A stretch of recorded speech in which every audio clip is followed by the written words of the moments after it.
Alright, well, welcome back. This is the Castlevania Ravenloft RPG, and at the moment, it is just Alexandra and the DM. So, say hello, Sunraiser. Hello, Sunriser. The last we left our adventures, let's see. You want to give us a recap, or shall I? It sounds so much better when you do it. Alright. Let's see. Mr. Jeeves was still beat up, so he spent most of his time with Rictavio at the inn. It was the last place you saw him. God only knows what's happened since then, because he spent a whole adventure trying to convince the burgomaster that Mr. Jeeves was innocent of stealing the bones that were stolen from the Church of St. Angel. So you investigated the church, you met Father Lucian, you met his young altar boy and the shovel-wielding young man who actually did steal the bones. And at the moment, it sounds like maybe Alexandra was just fine with telling the burgomaster the truth about who stole the bones just to get the butler off the hook. But the rest of the party seems to think that they can convince him that that's not what happened, that the coffin maker is the one that stole it. And in parleying with the burgomaster, Jack convinced him, or at least kind of twisted it to the advantage of, it doesn't matter really who did what, as long as the burgomaster's paranoia is taken care of, he's happy. The burgomaster, Vargas Vallaki, has enemies in town that he wants notes taken on. And although he truly believes that someone that steals bones out of a church is a detestable person and needs to pay for such an atrocious act, that kind of person would bring down his creed and motto that all will be well, and his belief that the way that the lands of Barovia will be free of the mists and of Strahd will be for everyone to unify in happiness. And that can't exist with such troublemakers such as Mr. Jeeves, who has sticky fingers. So, without much evidence, but with a lot of convincing, you have not necessarily convinced the burgomaster of Jeeves's innocence, but he's at least permitted to stay as a guest. Not as an esteemed guest as you three, though, who will be paraded as guests of honor at the upcoming festival. And that should just be in a few days, according to all the proclamations that are posted around town.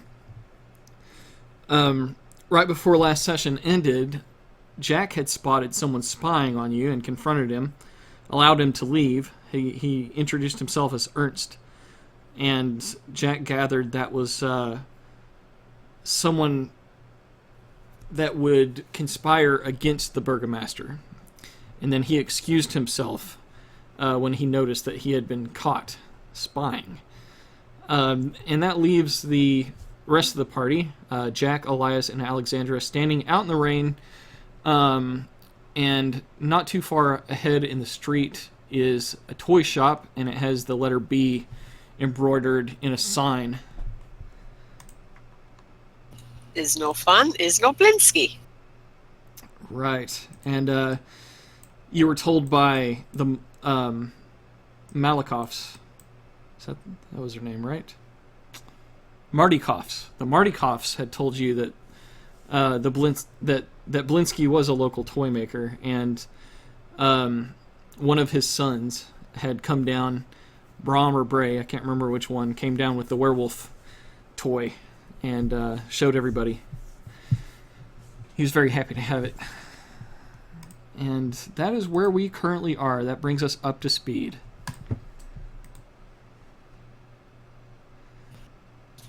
And Alexandra finally got Elias to apologize for trying to bait her into sacrificing her life to attack the last vampires. Yeah, I think that was just a stressful, in the moment type what should we do, pursue them or not kind of thing. Yep. And immediately, he did actually go your way with that event. He did not pursue them as he initially wanted to, once he understood the situation a little better as they were fleeing. Yeah. So it's one of those things where two people end up arguing and, like, nothing would change either way, but just the fact that they had stepped on each other's toes to get to the same wild point. princess appeared. Oh, do we have one? Oh, hey, look! Speak of the devil, Elias has joined us. We are already in session here. So, Oddly inappropriate phrase to use considering his character, but okay. What did I say? I'll catch it on the replay. You said speak of the devil. Oh, the devil. His character's a priest. Yeah. Well, I heard Mike say something about stepping on each other's toes, so I'm assuming you're talking about Alexandra and Elias. Yeah. Yes, Alexander had just mentioned that you guys had patched up your disagreements. Yeah, I think that's pretty accurate. So my dad didn't answer my phone calls, so he might call me some. If you need to step out, that's fine. I'm just glad you're here now. Yeah, we have half the crew here then. So, you guys are standing in the rain. Toy shop's up ahead, but the world is open to whatever you would like to do. Just to reiterate all of the threads that are around, you guys are looking for Ismark's sister, Lisa. You're trying to find out wherever she went. Alexandra has a new boyfriend named Ezek Strozny, who's horrible. And you guys have not really convinced the Burgomaster of Jeeves's innocence, but Jack has at least agreed to postpone any kind of judgment and allow him to stick around. Not as a prisoner, but there's a festival coming up you'll be guests at. You have Blinksky's toy shop near you. You have the Blue Water Inn, where you last left Jeeves. And you have St. Andrew's Church. You have the Stockyards, Rictavio, his caravan, the coffin maker shop, all sorts of good stuff around you in the immediate vicinity and beyond. The world is open to whatever you would like to do. Well, currently it's raining quite heavily from what I understood, and we were presently heading in the direction of the toy store. We could casually wander in there, I suppose. We could, except I have a bad feeling that as soon as we do, we'll be rolling for initiative. Well, we haven't fought anything in a few weeks now, so I'm kind of itching to do something. It'd be great if it wasn't just the two of us, though. Yeah, that's true. So you're going to walk into the store shop looking for a fight, eh? I'm not looking for a fight. Well... So what else is in the immediate area? Go visit Rictavio's caravan. You just joined. Maybe I should reshare that. Okay, so this is the map here. And that's kind of the immediate area. You have the stocks to the right, which are over here. You have, that's the town square where Mr. Jeeves was shackled. And there seems to be a good amount of traffic from the village in that, even when it's rainy. There's the Burgomaster's mansion. There's the toy shop. You guys are at this intersection. And then up here to the north is the Blue Water Inn. The church was that way, and the side that you entered in town was off this direction. And actually, the coffin maker shop's down here. You know what we could do? So Mark is joining us later, right? Supposedly. Okay, so theoretically we could move up towards the inn and kind of wait for him to join us and then go to the toy store? Well, I wouldn't wait on him too long. Let's assume that maybe he's going to miss out, but I would like to believe that, yes, he will show up. You know what? We never found the character with the sunglasses and the cane, like where he went and if he came back, so we could go see if he's back there. Yeah, that's what I was suggesting. Let's go check out Rictavio's caravan. Actually, the last time you saw him, he was patching Jeeves up in his own personal room.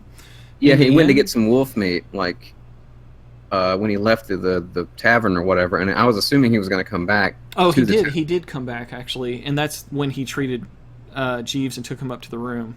And then he left you in his room alone for a little bit as he relieved himself. And, Oh yeah, that's right. Yeah. He may have done that more out of just to give you privacy to talk to one another, or maybe he just had to take a whiz.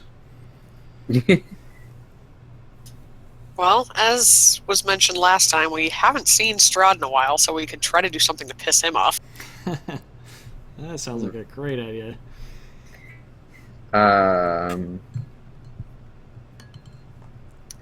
don't know what that would be.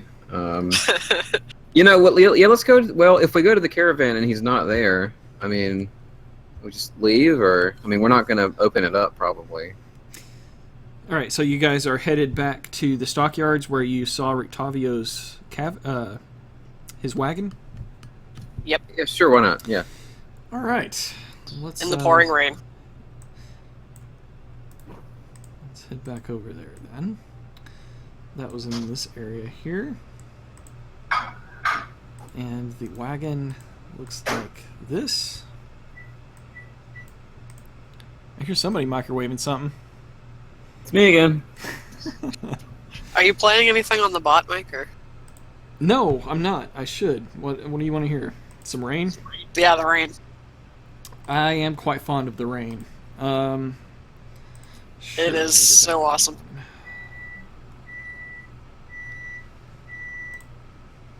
Rain with ambient microwave noises. Yes, the ambience of microwaves. Let's see. Oh, damn, that's loud. Hold on. Bring the volume down a little.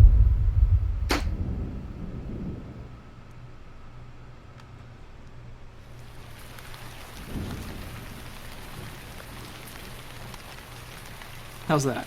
Nice and rainy? That's much better, yeah.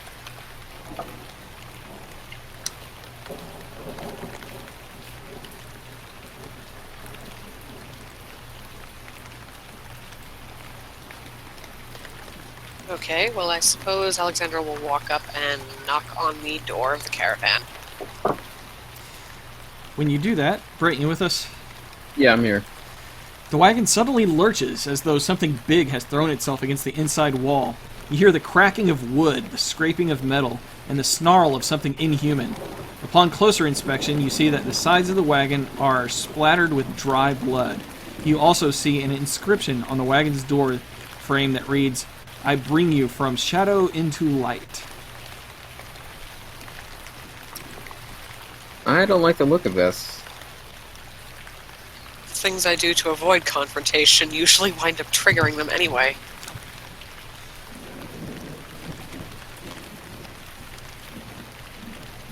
Should we investigate further, or leave this creature be? I don't like the idea of disturbing something that horrible sounding. I think we should just leave it be and question Mr. Octavio later. Yes, I wonder if this has something to do with the meat that he ordered from the Blue Water Inn when he left. Could very well be. Yeah, I think we should probably question him about this. It must not be a secret as obvious as it is to us. Okay. Shall we go to the tavern then?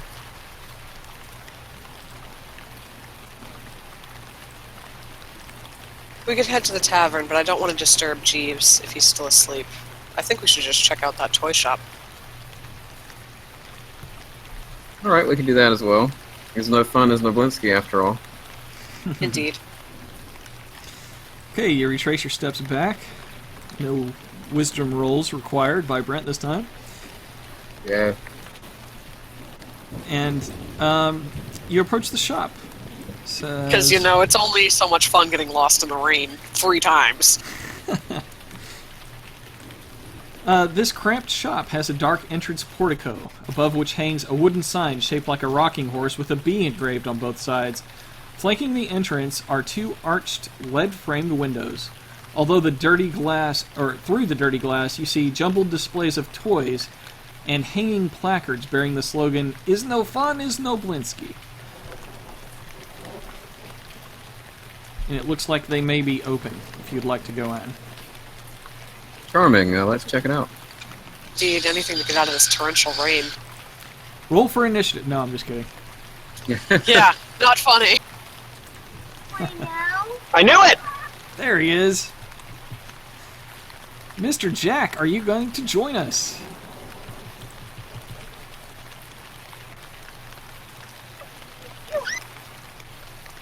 I can't join you in Fantasygrams just now, but I can be on Discord. That is fine. Perfect. Alright. Your fellow compatriots checked out the wagon, Rictavio's wagon, and something snarling and large hit the wall when they did so, and they decided maybe we'll check out the toy shop instead. So they've gone off to Blinsky's, and we're going inside. Thought this thing would... Alright, here we go. Good picture for him.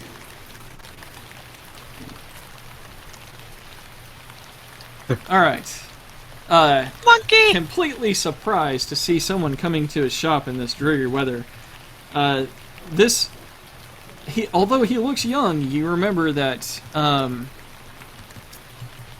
the Martikoff family said that he was older than he appeared.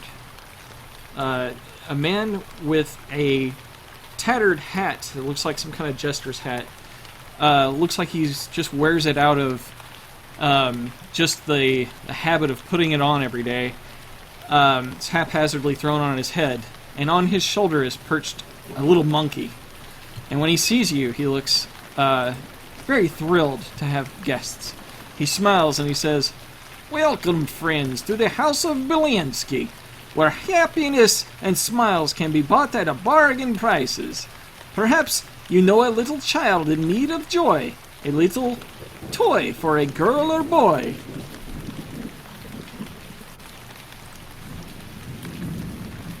So I assume that you are Mr. Blinsky then. Yes, it is me. I am the Wizard of Tiny Wonders. Oh, a pleasure to meet you, sir. The children seem quite taken with your creations. I have a question for you. And Elias produces the Blinsky doll that he has. Holy shit! Where did you get that? This belongs to a girl in Barovia Village who is missing. That is the first doll I ever made. Really? Can you tell me any more about it? Please, hand it to me. Elias does. He takes it as if he's holding the Holy Grail. Like, he can't believe what's actually in his hands at the moment. And he treats it very gently as if it's such a precious thing, and strokes it lovingly. He says, I never thought I would see this again. I gave this to a little girl. It was the first thing I ever made. I say little, but she was a teenager. By And chance how was long- her name Gertruda? No, I remember her name as if it was yesterday. Her name was Mary. Wow, so Gertruda's mother. Okay, well that's really cool, sir. So Gertruda's daughter, which, you know, you wouldn't happen to know because it was so long ago, but she has gone missing and we're looking for her. I don't suppose you would have any ideas.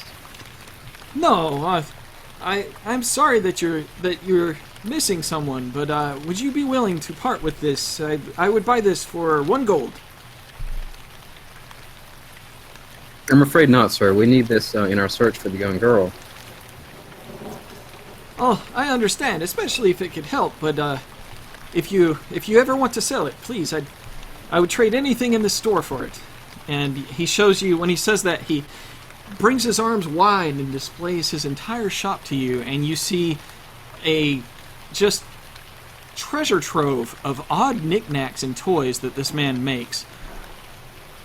And I can go into detail if you'd like, but there are very many toys here.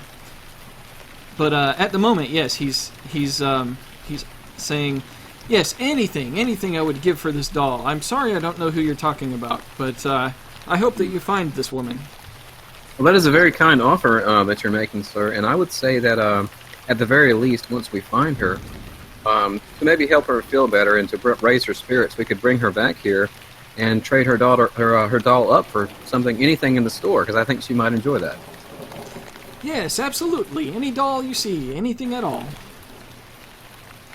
Okay, well, Yes, but for now we would like to keep it for the sentimental attachment to it to prove to her that we are mean her no harm. So, if you would please, we'll take it back. I was hoping that maybe you would buy something. I thought you had customers. Oh, we are indeed, sir. We have just arrived, and we haven't had a chance to look around yet. So You see his heart instantly lift. His face lights up. So go ahead and describe some of these toys to us, Mike. Sure, so Blinsky says, "Here, let me show you some of the things that I have." And he brings over a headless doll that comes with a sack of attachable heads. And you can switch them out to show like different expressions and stuff. And one of them has its eyes and mouth stitched shut. And then he says, "This is a doll. You can switch the heads out. You like? Yes? 9 copper pieces." Okay, I show you more, yes. And then he shows you this miniature gallows that is complete with a trapdoor and a weighted little hanged man. And when he presses this button, snap, the little man gets hung. And then I'm buying that for Jeeves. This is 9 copper. I sell you this, yes, please. I'm buying it for Jeeves. Alright, then you may subtract 9 copper from your inventory and add in the miniature gallows. And while he's making that transaction, Elias sees a set of wooden nesting dolls. Would you like to play with them? He says, you feel free to play with anything you see. What's the exchange rate again? Because I don't have copper in my inventory. I've got gold, silver, and electrum. If you were to break a gold into 100, it would be 9 of those. It would be 9 coppers. You could, Okay. yeah. So you'd have, like 91 coppers left out of a gold if you subtract a gold out. Yep, I'm doing the conversion now. Thank you. Uh-huh. All right. So, I've got another question for you, sir. While we're browsing, you seem quite knowledgeable about trinkets and making things. Would you mind taking a look at something in our possession? Would you perhaps know anything about this curious little box my friend here has? And, he motions to Alexander, like referring to the little music box thing. Of course, he doesn't know it's a music box.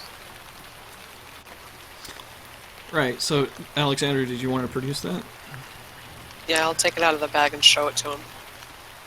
He says, "Oh, this is very interesting. I considers myself a student of the great inventor and toy maker named Fritz von Wirg. And this may be one of his creations. He was a master. This may be one of his masterpieces. Let me see here." And you see him produce please, sir.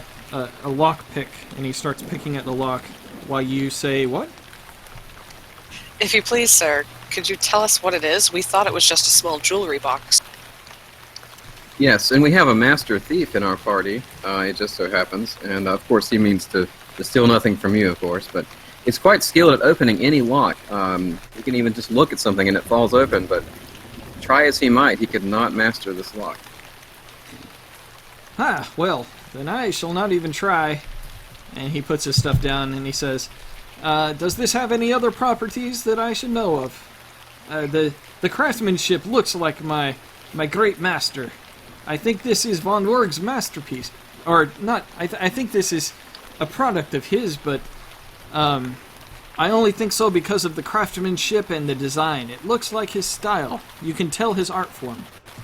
Well, quite interestingly, we managed to open it through an unconventional means, and nothing was inside. I managed to use an ability of mine to put it back together as you see it is now. But curiously enough, as hard as it is to open, there's nothing actually in there. That's all that we know about it, really. I thought it was just a jewelry box, but I could have sworn I heard the strangest tune playing the other night, but it might have just been my imagination. Really? I didn't know that. "Well, would you mind leaving it here with me for a few nights, then?" That's up to you, Alexandra. I'm very hesitant to part with it, to be honest, but if you feel like you can study it and learn more from it, then I could. I would be honored if you would let me stay with this box, but it is more of a treat to me than maybe any service that I may render to it. So, please understand I might not be able to help you, but I would greatly appreciate some time with this piece, as this is from someone that I greatly admire. You see, Fritz von Berg, he was an amazing clockwork maker. They say that somewhere inside Castle Ravenloft, if there is his absolute masterpieces is supposedly there, and if you were to ever deliver something like that to me, I would be grateful to you. You said that you were able to Clockwork. to fix this box, and I can tell you meant that you used magic. Yes.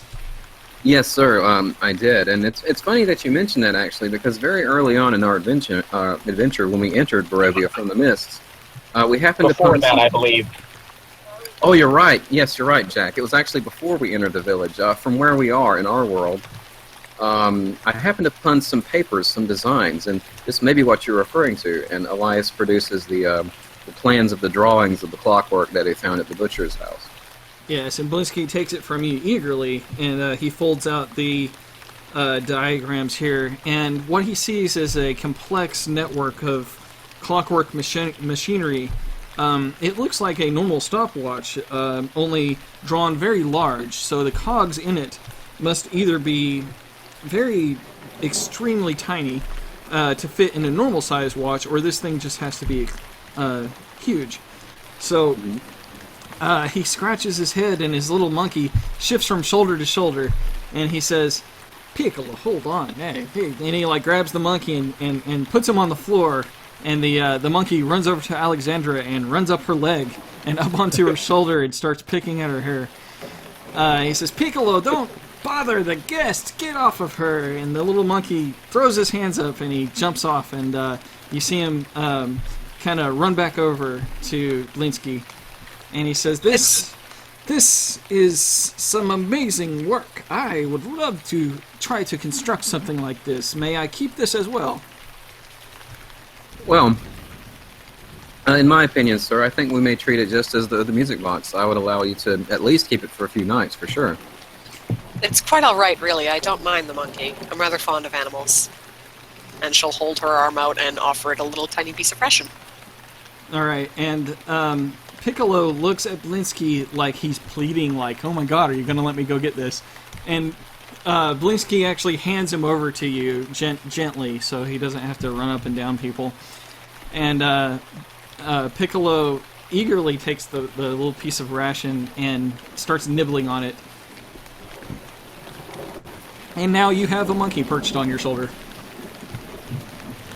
Yay! He says, "That's a fine little monkey there. I must be honest, I don't feel like none of the villagers that come to see me, they don't like me, you know, and I don't know why, but I was feeling very depressed, and in came a carnival man. He had this monkey, and he wanted it, he bought one of my toys, and then he gave me this Piccolo, and he has kept me company ever since. I am so thankful for this little guy here." He's very friendly. Yes, if you like him, I tell you this. If you venture to Castle Ravenloft, you seem like adventurers, like some of the others who have come in from the Mist. I would be willing to trade Piccolo himself if you were to bring the masterpiece of Fritz von Berg to me. I'd hate for you to have to part with your friend, but we might just bring you back this masterpiece anyway. The masterpiece would keep me company on its own. It is a clockwork man, they say. A clockwork man. Yes, he is fashioned after an old jester that was alive back when Strahd was a mortal man. This You remember such a time? This effigy was a jester, and he would... It was like a mini version of the man. Very interesting. clockwork jester could have put me out of a job.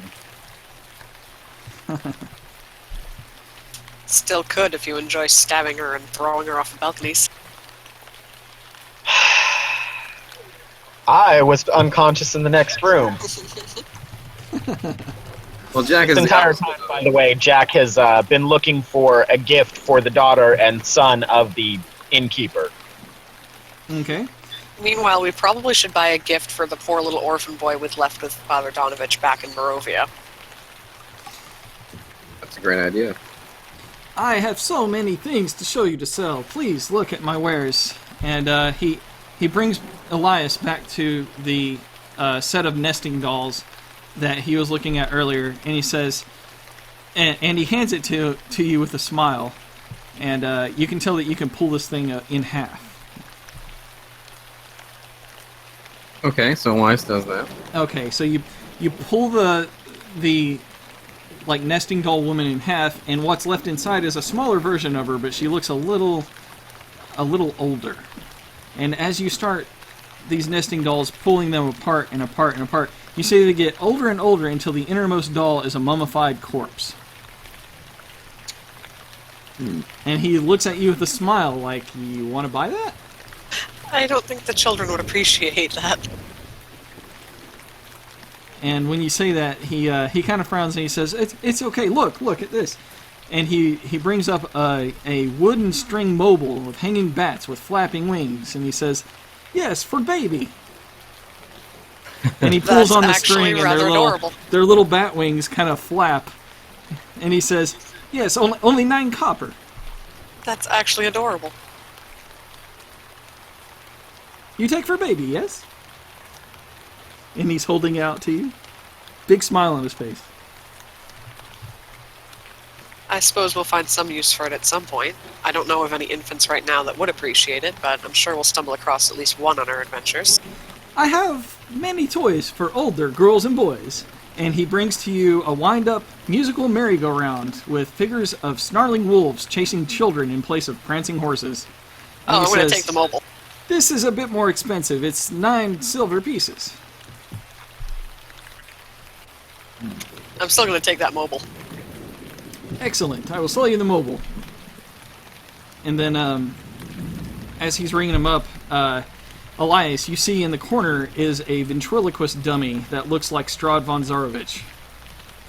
Oh, God! Buy it. That's what we can do to piss him off.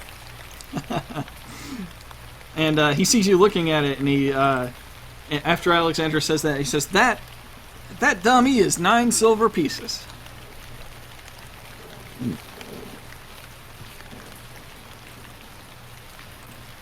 And then Alexandra notices a doll that looks remarkably like herself. Huh. Excuse me, Mr. Blinsky. When did you make this? Oh, she is not yet finished. I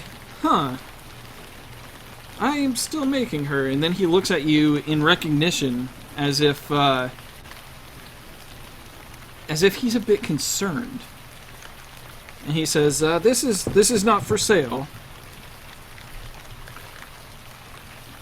And he looks kind of worried on his face. His face shows a little bit of distress. I wonder, have you seen someone that looks like me recently? No, I'm sorry. I was forced to make this doll. I was told of someone that looks very much like you. Isaac Strasny asked me... No, not asked me.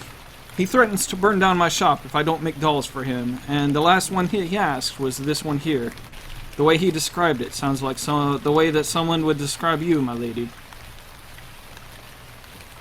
I don't know whether to be flattered or disturbed. I'd go with disturbed. Kind of both. You see the man's eyes start to water. Are you quite all right, Mr. Blinsky? Oh, forgive me, yes, that Isaac Strasny fellow just sets me off edge.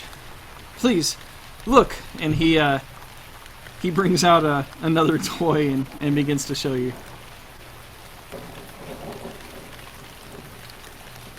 And what's this one? One moment. I have, gotta think of some toys.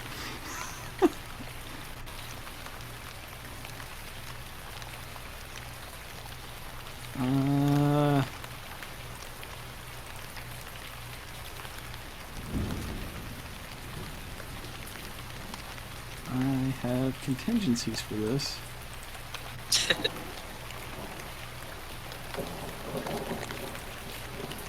My Google document notes are not behaving.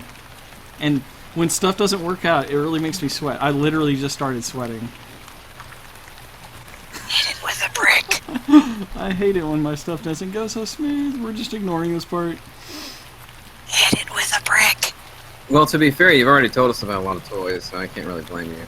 No, Blinsky has so many good toys.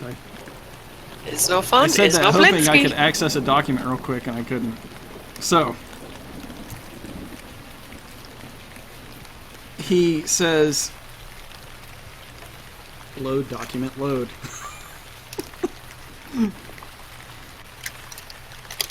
He says, look at this marble set, and he has this leather bag that he pours out all of these marbles.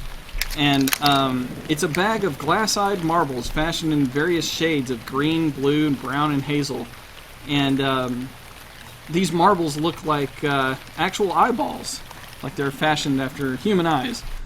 And he puts one in his thumb and flicks it at the other marbles laying there. And when he does, the eye rolls in a way where the pupil just stays focused on you before it smacks into the other eyes.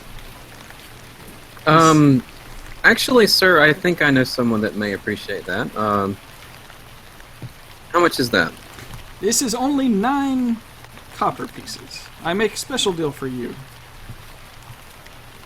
All right, well, I'll take that then. All right, and then he produces a whistle. It looks like it's carved out of wood with a few holes in it.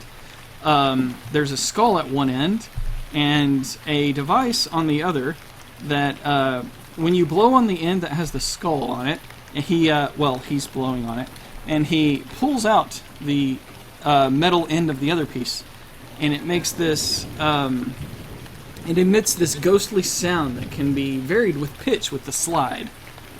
He says, this is a ghost whistle. Very nice. Used to attract ghosts or send them running?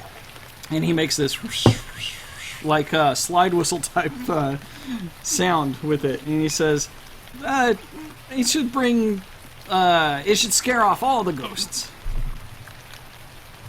Elias, how many brothers did Milov Steady have? I think he said somewhere between 3 and 5. Quite a few. We should get gifts for all of them, Milov included. Well, do you think Milov we could sounds find- like a special boy. Maybe you should buy him this. And he brings out this this music box. It has a key on the side of a skull. And he starts twisting up this key, and the mechanical raven on top, it plays with an eerie tune, and the raven pecks the empty eye socket of the skull to the rhythm of the music. Wow. How much is that, I wonder? I think Alexandra might want that. This one is very special. This one is 1 gold piece. It's one of my finest works. I suppose I'll take it. Excellent. You are helping me so much. And And he brings out a little rattle, and the rattle looks like the skull of some small humanoid-like figure, and he shakes it, and it makes some kind of bone-rattly sounds at the end. He says, if you don't know any babies, maybe you won't like this one, but it's a baby rattle. It'd make a great gift.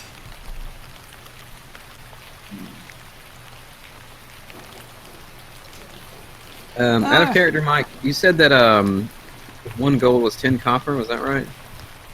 100 copper. 100 copper, yeah. 100, okay. Yeah, if you were to compare this monetary system to our own, it would be a gold is $1, although gold is really hard to come by. So, like let's say that $1 is very inflated. If gold was $1, copper would be pennies, silver would be dimes, and electrum would be $half. Okay, and you said the my thing was 9 coppers, right? Yes. Okay. And then he pulls out this hag doll. It looks like it's made of leather.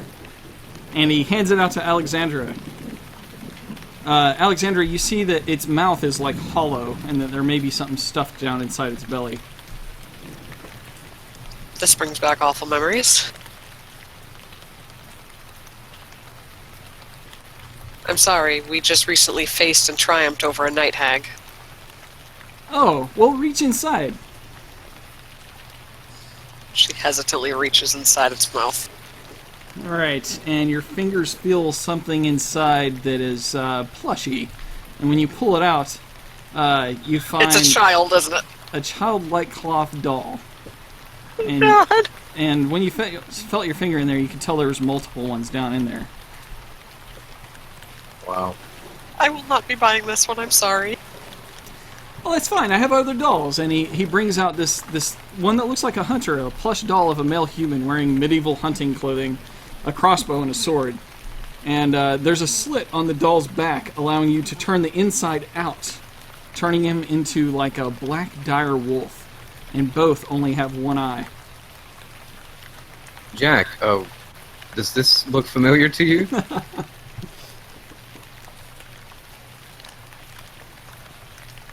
Pick up a dragon-looking doll and hold it at Elias. I don't know. Does this look familiar to you? Elias runs across the room. Don't do that. Played. Well played, sir. Maybe Error would appreciate this doll. And Blinsky says, perhaps you like dominoes instead. And he produces this this wood handcrafted coffin-shaped box that when you open it, it reveals a set of dominoes, and all of the little dots are skulls. Oh, that's cute. Put it away. And he says, oh, you going to bed, sweetie? Yes, Good night. Love you.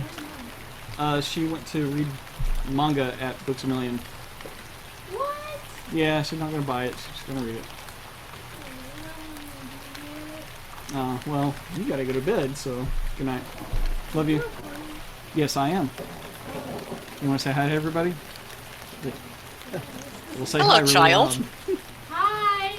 An awkward Amber. hello. Everyone Hello, says hi. child. Okay. Was that his wife, I think? No, that's my daughter. Amber. That's his daughter. Oh, okay. And Blinsky pulls up a small clay bust of a bald woman and says, "This is my pal Ivy. If you dampen her head daily, you'll get a surprise. 1 silver." Ah. Oh, Jeeves, you wait till you see what I bought for you. Hey. Is Jeeves here with us? I am. Hello. Oh, Yes. hey, Jeeves. I am sneaky. I snuck in. All right. Well, can Blinsky depend on your 1 silver piece for this my pal Ivy? I'm good with that. No. Okay, he says, maybe a dollhouse, and he points over to the side. It's a beautiful dollhouse filled with family rooms. He says, you should play with it. It contains all sorts of secrets. I bet Myrtle would appreciate this. Examine it and compare it to the death house dollhouse. Is it similar or the same thing, maybe? It is similar. The house is laid out completely differently, so it's not the same house at all. But you see that there's tunnels and cellars and little secret rooms that you can spin around, and each hidden room contains a scene of torture or murder. Okay, never mind. Myrtle would probably not appreciate that at all. Well, maybe Myrtle can appreciate this, and he reaches up at the top shelf, and he can't quite get up there, and he says, Piccolo. And Piccolo jumps up to him, and he points, and Piccolo grabs this creepy teddy bear and brings it down. It looks like it's stitched up, composed of multiple parts from different teddy bears. It's like, maybe this, yes?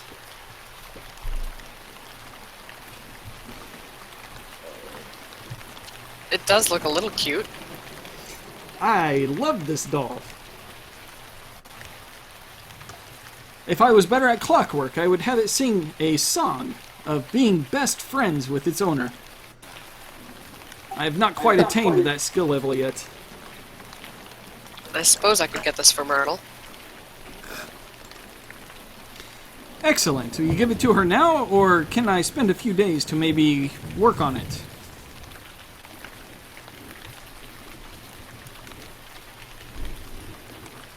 I'd like to give it to her as soon as possible, but maybe you could construct the voice box mechanism and then we could come back and get it later? Yes, I think Myrtle is a good name that I could make it say with the right squeeze box inside with bellows and perhaps a reed.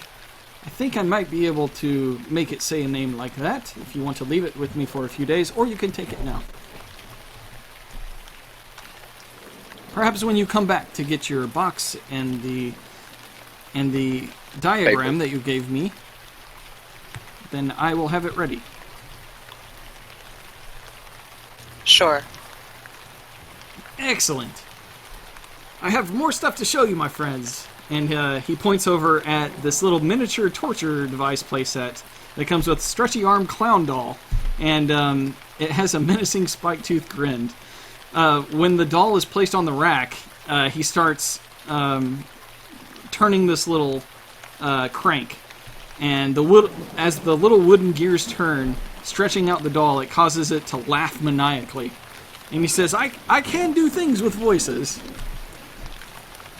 Jack, that toy seems right up your alley. If you like this, you'll love this. And he brings over another, you can stop him at any time, but he's going to keep going. He brings over the Executioner's Coin Bank, and this clockwork item consists of a hooded, axe-wielding executioner with red eyes, and a crying man at the chopping block. And he pushes a copper coin into the coin slot on the front, and the headsman swings the axe downward, and the head of the crying man drops off. And then the head is attached with a string, and when the axe rises again, the head is reeled back to its shoulders. I'm buying that for Ezek. Awesome. Hey. When you say that, though, he says, you just take this one. And no charge. And then, after being silent for just a moment, he reaches under the counter and pulls up this top. And he says, "This is a very interesting top. Even though to you it looks like it's very crudely carved. All of these odd shapes are carved in the top. It looks like if it even spun, it wouldn't spin well." But he hands it out to Jack and like nods as if he wants you to spin the top. Spin the top. When you spin the top, it catches the carvings in such a manner as to make the sound of children laughing. And he smiles broadly, and he's like, "Spin it the other way." Spin it the other way. Jack is smiling as well. And it sounds like the way the carvings catch the surface it's spinning on, it catches it in a manner to make it sound like children crying in the distance. Oh, God. Buy it. That's really neat. He says, 9 copper for this one, my friend. Pick it up and say Ezek would love this. Oh.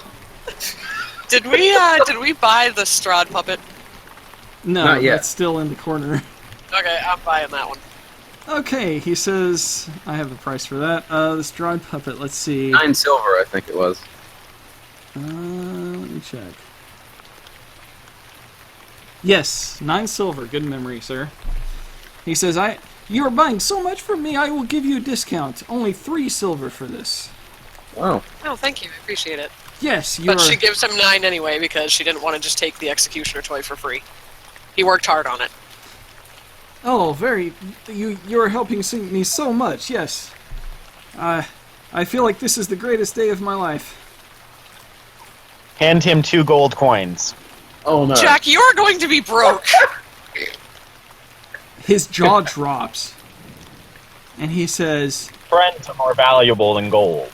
I will Say give that you... until we need potions. I will give you my best stuff. And he runs off to the back, and as he does so, Piccolo jumps off, and he's kind of standing next to the counter. You're left there with the monkey alone for a moment. I'm going to give the monkey another tiny little piece of ration. The monkey gobbles up its food, and you can tell it's definitely getting to like you a lot. Blinsky comes back in with a rocking horse. He's holding this big horse. It looks like a large-sized child could actually play on this. And it's carved to look like a horse whose skin has been removed. Muscles, tendons, and blood vessels are all intricately shown. In some areas, even those layers have been removed in favor of exposing parts of the horse's skeleton.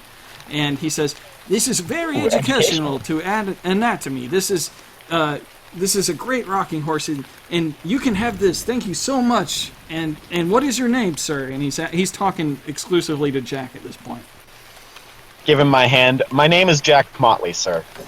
Jack Motley, I will also give you this. And he pulls out a little wagon with a coffin drawn by skeletal horses, and he moves it. As he does, the wheels turn, and a scratching sound can be heard from inside the coffin. So he gives that to you as well. And he says, "I have something very special." And he shows you this simple lantern with a hooded covering, and he lights the candle beneath it. The hood spins from the heat of the candle rising, and the bass plays a song from a music box tune. And all around the sides of the room you're in, which is kind of dimly lit here because it's raining, you can see pictures of clawed monsters, winged demons, and witches and wolves on the wall being projected and spun around slowly. And he says, "I can sell you different hoods to show different stories." Wow, that's really cool. Jack would love that. I wonder, Mr. Blinsky, do you have anything particularly shiny that a raven might be liking? And let's see, he brings out what he calls a tot in a pot. And the pot's very shiny. It's a depiction of a hag stirring a cauldron with two withered cloth arms. And you can crank the stir like some kind of jack-in-the-box. It's playing some weird tune. And as the tune crescendos, a scream is heard, and a child's head pops out of the cauldron. And then he pushes the head down to reset it. He said, "Would this be good?" I don't think my raven friend would appreciate it, but thank you. Especially considering everything we just went up against before coming here. Well, I have plenty more things to show you if you wish, but you've already done so much for me. Thank you, Mr. Jack Motley.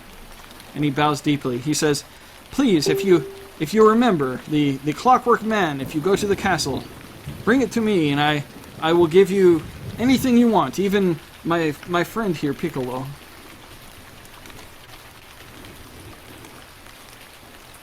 We will, sir.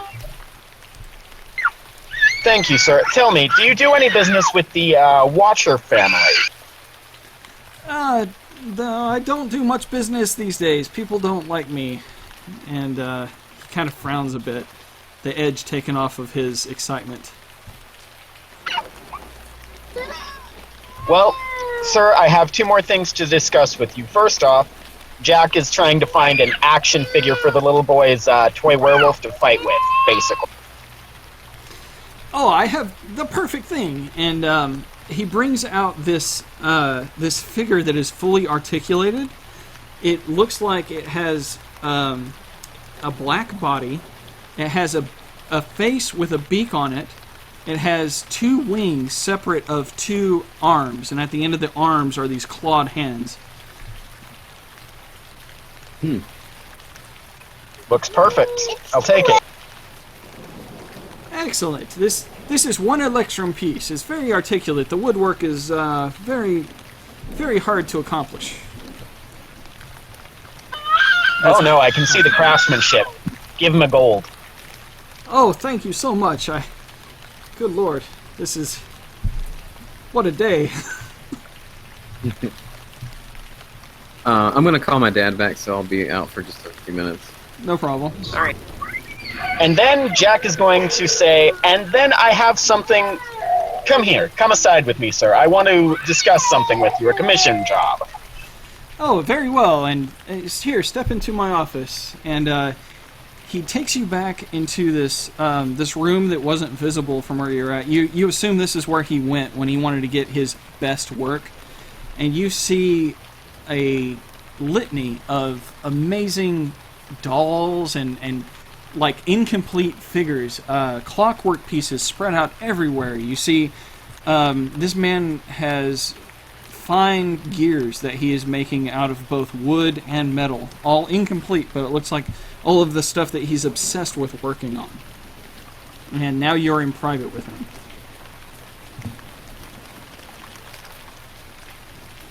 And Alexandra, meanwhile, is going to give the monkey another tiny little ration piece and scratch it on the head. Piccolo loves you. He falls deeply in love with Alexandra. Aww.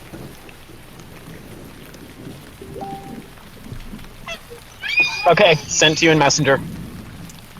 Alright, hold on. As he's describing, he's also telling him that he is a fantastic craftsman and legitimately very impressed. Oh. And he tells you, yes, what you're asking is very easy of me. I will do this. Do you want it to have any spice, any special properties, or is that up to me? Yes, it is. I'd love to see what you come up with. And he clasps his hands to his heart, and he says, oh, you have made this the best day of my life. The only thing that could be better is if you were to bring the masterpiece of my master to me. I will see if it can be done. If it can, we shall arrange it. This is the best day of my life. Trust me. My friend, the Crusader, has sworn to it. That means he's going to do it. It's a whole thing. And then you see, like, as if he's remembered something grim. His face changes from delight to concern.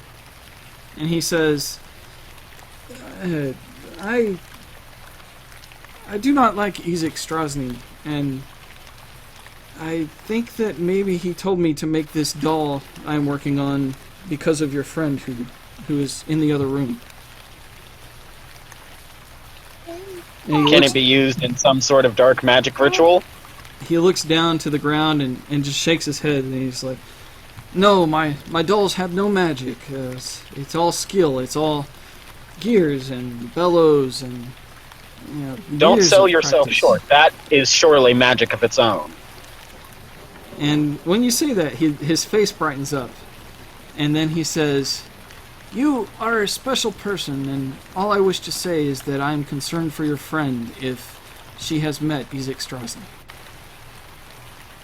He threatens to burn down my shop if I don't do as he wishes, and I conform to whatever he wants. The burgomaster pays me 2 gold a month to keep making these things that will help his festivals, and, you know, I truly believe that the burgomaster is right, that if everyone is happy, then that the curse surrounding this land will be lifted.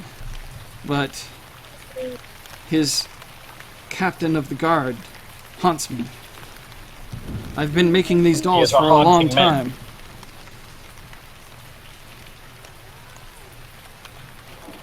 Make him his doll. Shortly enough, it will be all he has left of her.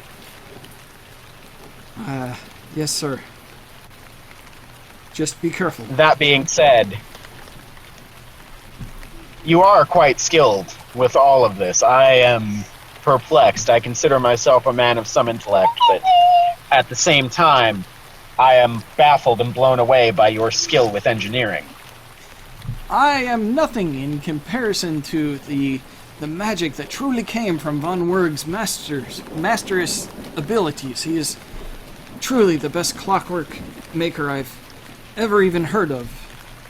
But I strive every day to deliver the best products to children that will bring them happy and show them that the things that are dark are not always so bad, and that they should fear what's appropriate to fear, but to make light of it and embrace life in the best ways. This is my heart, so to see someone that appreciates it just makes me so happy. And clasps You know, you one on of my each shoulder. favorite sayings. Mr. Blinsky, as a storyteller, do you know why we tell stories children of monsters, dragons, demons? Yes, there's wisdom in each story. And he smiles widely, like you get it. But the wisdom in all of them is this. We don't tell it to warn them that there are monsters out there. Children already know that. We tell it to them so that they know they can be beaten. Yes, and to take all of my creations and not fear them, that is the point. I know well, sir. You have found a kindred spirit. There's no monsters. Have you ever considered moving beyond toys and simple mechanisms for the festival? I think you could truly be better than von Furstenberg. No one can be better than von Berg to me, but I am only paid 2 gold apiece from the burgomaster to keep supplying things for his festivals. That is my place in this tiny world that we live in.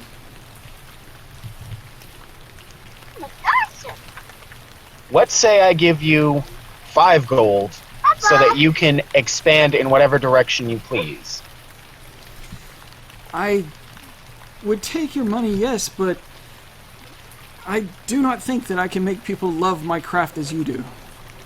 Unfortunately, no one sees the beauty in the things that I create. Some children, I see the joy in their faces when they play, but their parents disapprove. Then think perhaps beyond toys. My joy in life is bringing these to children. Of course. I'm merely saying if inspiration should strike. Engineers are a few and precious thing even in the world from which I hail and seem all but unknown here.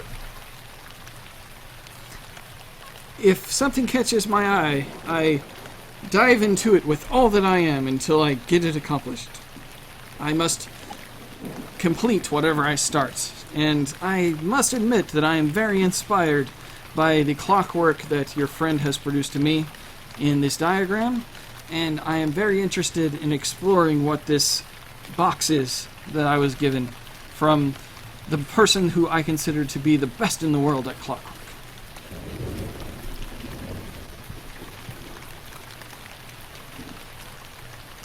If you had anything else for me to make, I would listen to you. Whatever you would like me to make, I would try. I want to make a creepy deer for Elias. A suspicious deer? A suspicious deer.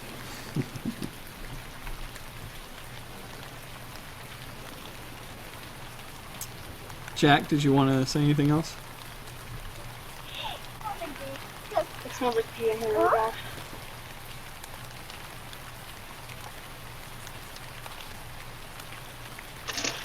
Thank you, friend. Yes, here, take this gold, and let your mind wander.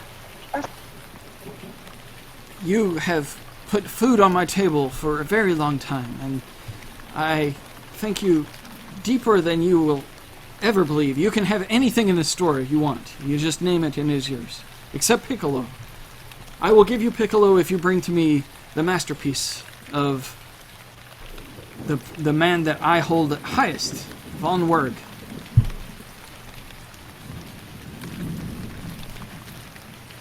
He's going to take the creepy doll of Alexandra just to keep it away from Isaac. Just as a out-of-character note, Jack, if you do find a small jester clockwork, you might want to think about how cool that is versus agreeing to give it to him. Shush. All right.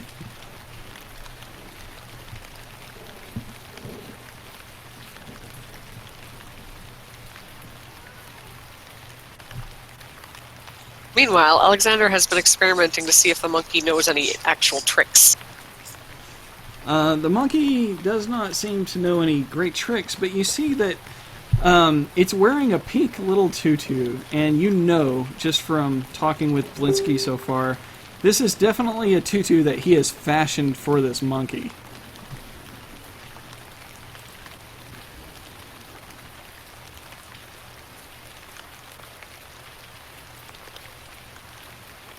I wonder if the monkey can be trained. You did see a display earlier of the monkey retrieving something off a shelf, and Blinsky seemed to have a relationship with the monkey as if he knew how to tell it to get something for him. So that shows you that the monkey could definitely be trained.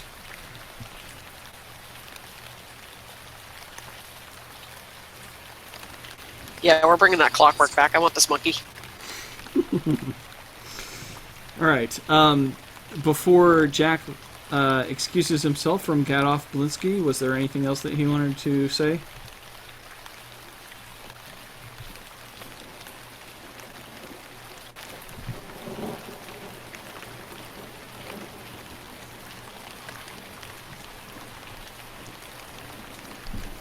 No, I'm good. All right.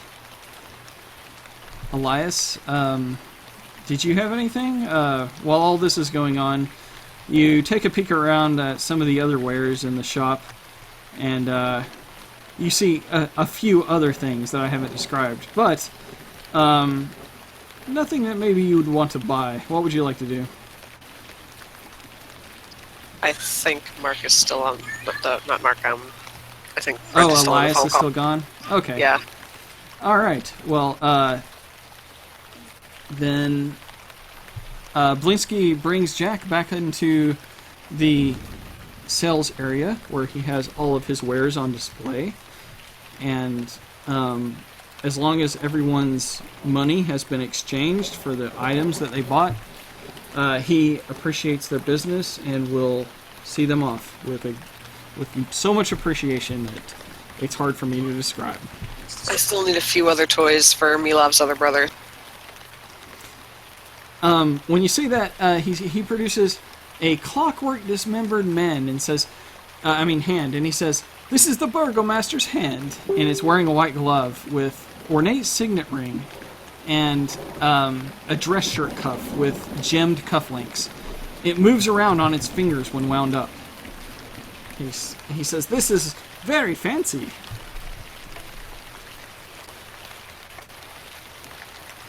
How much is that? Because of all of the ornate things involved with this is a gold piece. That's a deal. Excellent.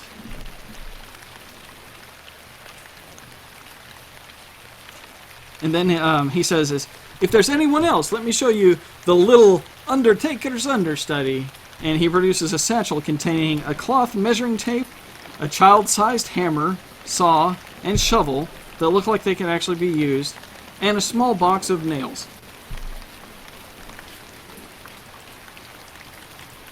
Educational and functional. Yes. Okay, I'm back. Welcome back. Time for Elias to spend some money. We still have 3 other children to shop for. Oh, wow. So we're still shopping with the toy maker, huh? Yeah, I've described so many crazy things. I have a toy for Milov, one of his brothers, and I can't remember if I got something for Myrtle. I did. I got the teddy bear for Myrtle.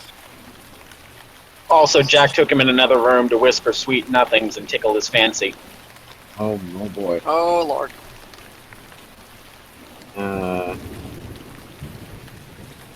We also... Didn't we get a toy for the child we left back in Barovia?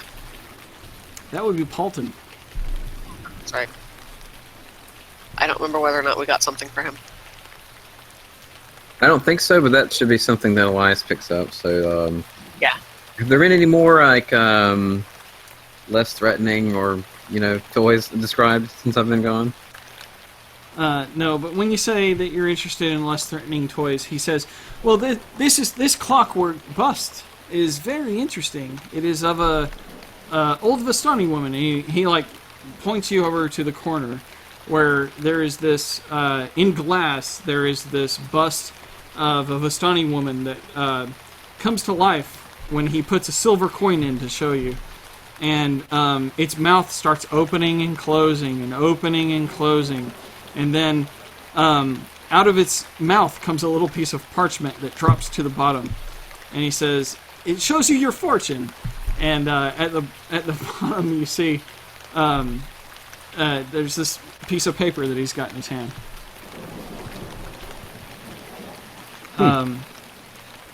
This is very expensive, though. This is one of the most expensive pieces I own. Well, that's pretty interesting. That reminds me of the fortune teller at Sir Pool. Is it fashioned after her? I do not know of who you speak, but the Vistani are known for telling fortunes. Oh. I think this is quite interesting. I will take this off of your hands. How much does it cost, sir? This is 5 gold. The glasswork is very expensive.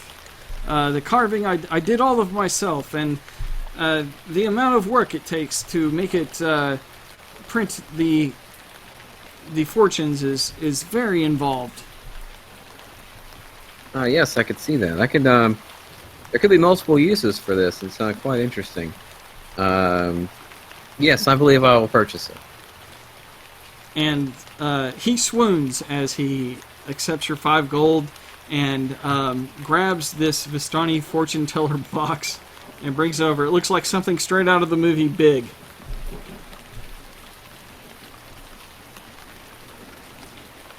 And if I'm the only person here, ask your parents. One moment, my excellent D&D crew, as I relieve myself. I must go to take a bathroom break. So let's have an intermission. All the sound of this rain's got me gotta pee.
Hello.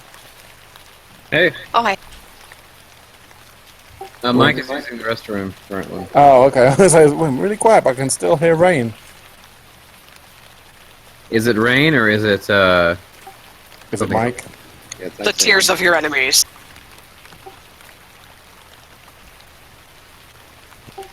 So I take it I'm still back at the inn. Yeah. Yep. Cool. I got you a really cool present.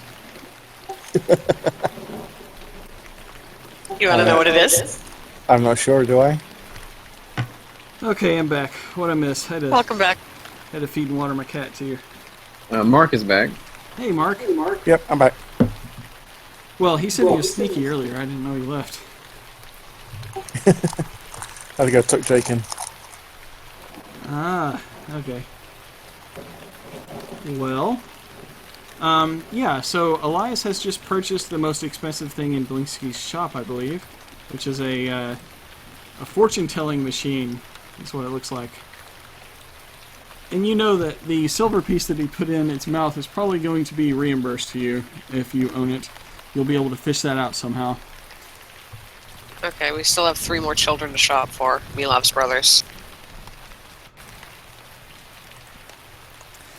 There were many amazing things that you saw in the shop. The Nightmare Story Lantern, the hearse he gave instantly. I'll to take Jack the Nightmare Story Lantern.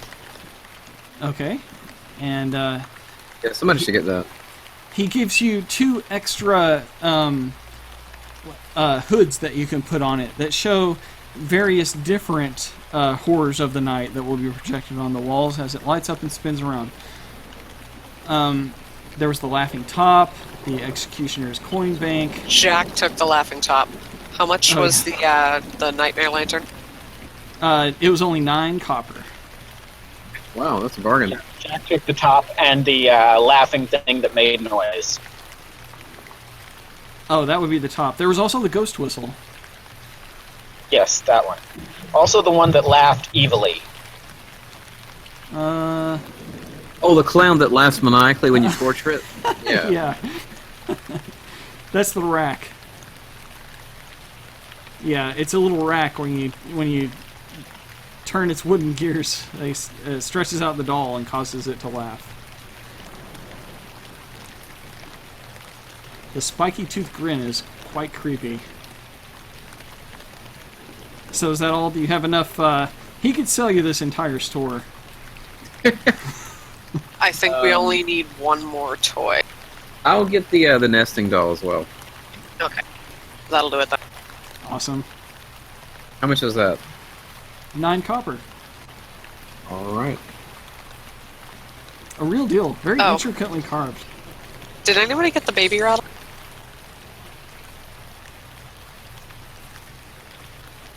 No one got the baby rattle.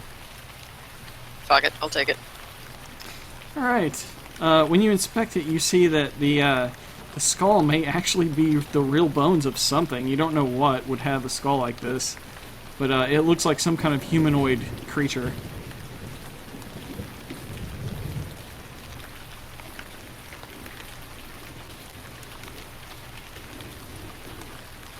When you shake it around, you can hear that whatever's in it must be more bone-type material. How much was that? 9 copper pieces, he tells you. It's probably the knuckles of whatever the skull is that makes the sound when you shake it. Yay. And don't forget, guys, to type in this stuff in your inventory. I've already done it.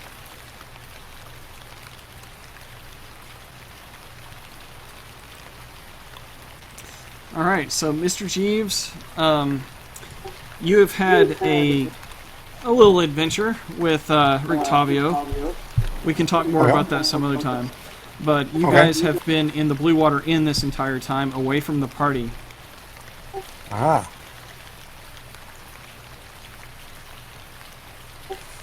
Well, we're about to head back and drop off toys to Myrtle and Error anyway. Yes, and Brahm and Bray already seem to have had their Blinsky toys, or at least one good werewolf toy. And Jack got something additional for them as well.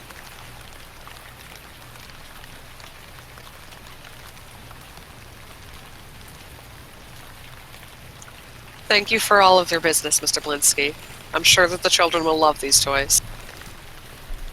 It is my pleasure, and if you come across the Clockwork Man, bring him to me, and I will work and slave every minute of my life until you return on this diagram that you have given me and figuring out the secrets of this little box. Excellent, thank you. And working Yes, thank on, you indeed, sir. And working on this doll. I guess I have to do that first. The teddy bear, yeah. She's gonna take the teddy bear, but she's gonna come back for the sound box. No, he picks, when he says that, he picks up the doll that looks like you. Oh. Oh, Lord. Yeah, that's creepy. She's gonna ask Isaac about that, by the way.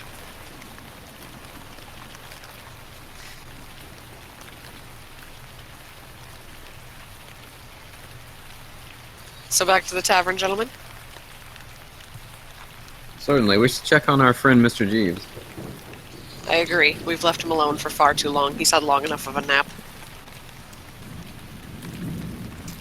Alright, Jack, you done here too?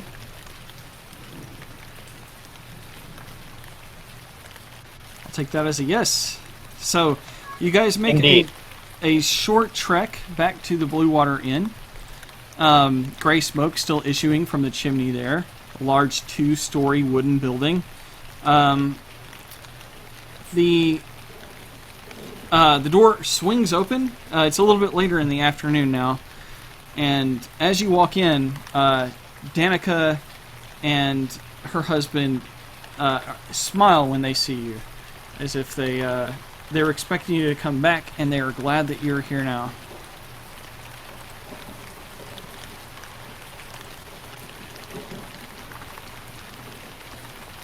Erwin says, "Welcome, my friends. Welcome back."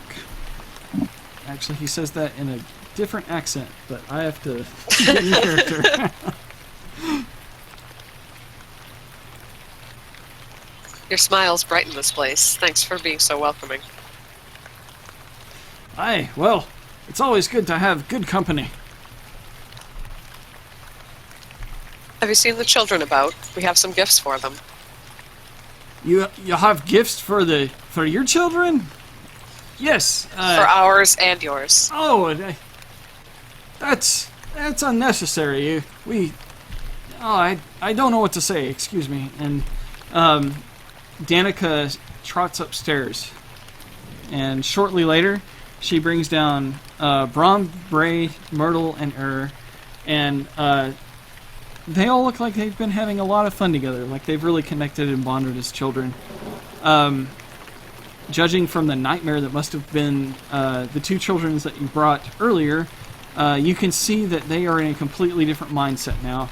And Myrtle actually seems like she would talk to you if you wanted to talk to her. But, yes, the children come down, and the little one, the smallest one, Bray, he still has his little werewolf figure in his hand. Myrtle, come closer. We have presents for you. And they walk up, yes. And Alexander takes out the tattered teddy bear that's stitched together, the patchwork bear, and holds it out for Myrtle. And we're not exactly hiding the rocking horse. It's too huge. all of these other items that you had bought from Blinsky, are they stowed away somewhere, or are they visible? Alexander has everything she bought in a bag. Jack?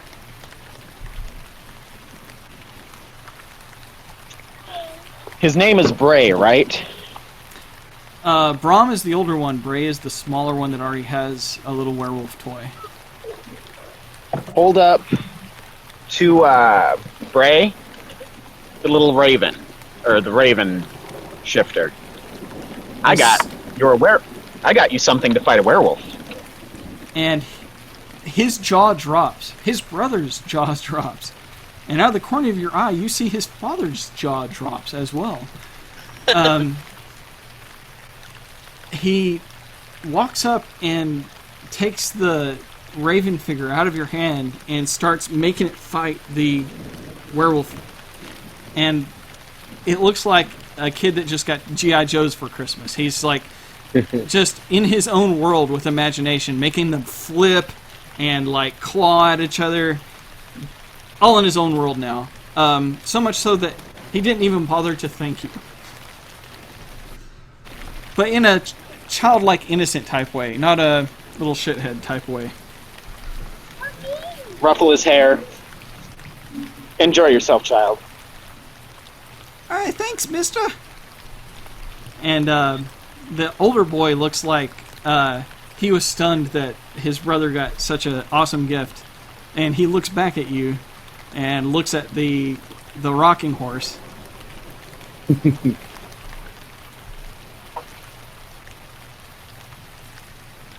To you, I bring something even greater.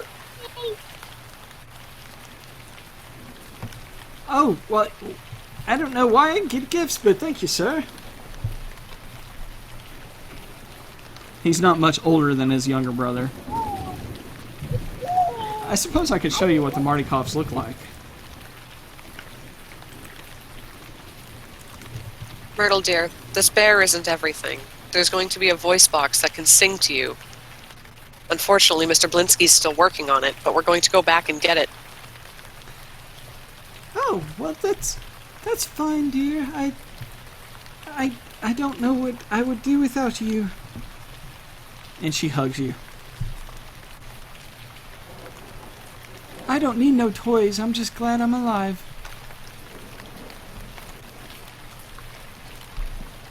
Okay, let me take that out of my inventory, then I'll find Error's present. I have the Blinsky nesting doll, and I also have the fortune-telling machine, which might be useful later. And I also have... Yeah, everyone knows you have the fortune-telling machine because you towed it around. It's huge. It's like carrying a fish tank. Oh, wow.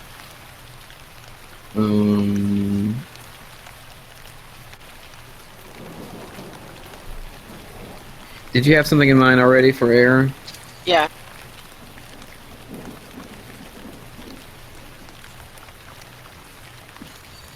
I was gonna give him the, Oh, you know what? I don't.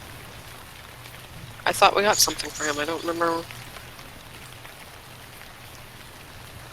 Never mind.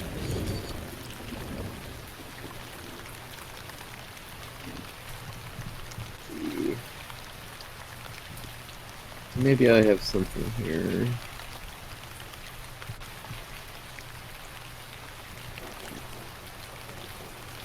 Oh wait, I do. The dismembered burgomaster's hand.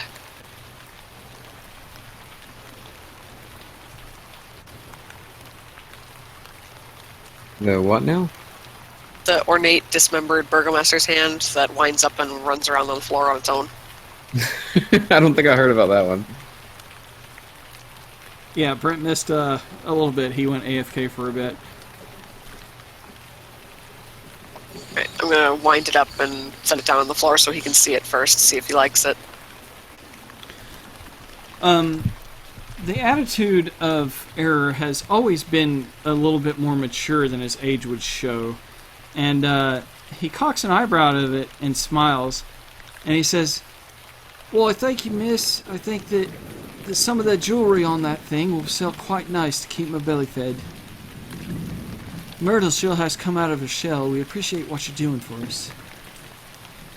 Of course, we just wanted to give something nice to you both to cheer you up a little bit.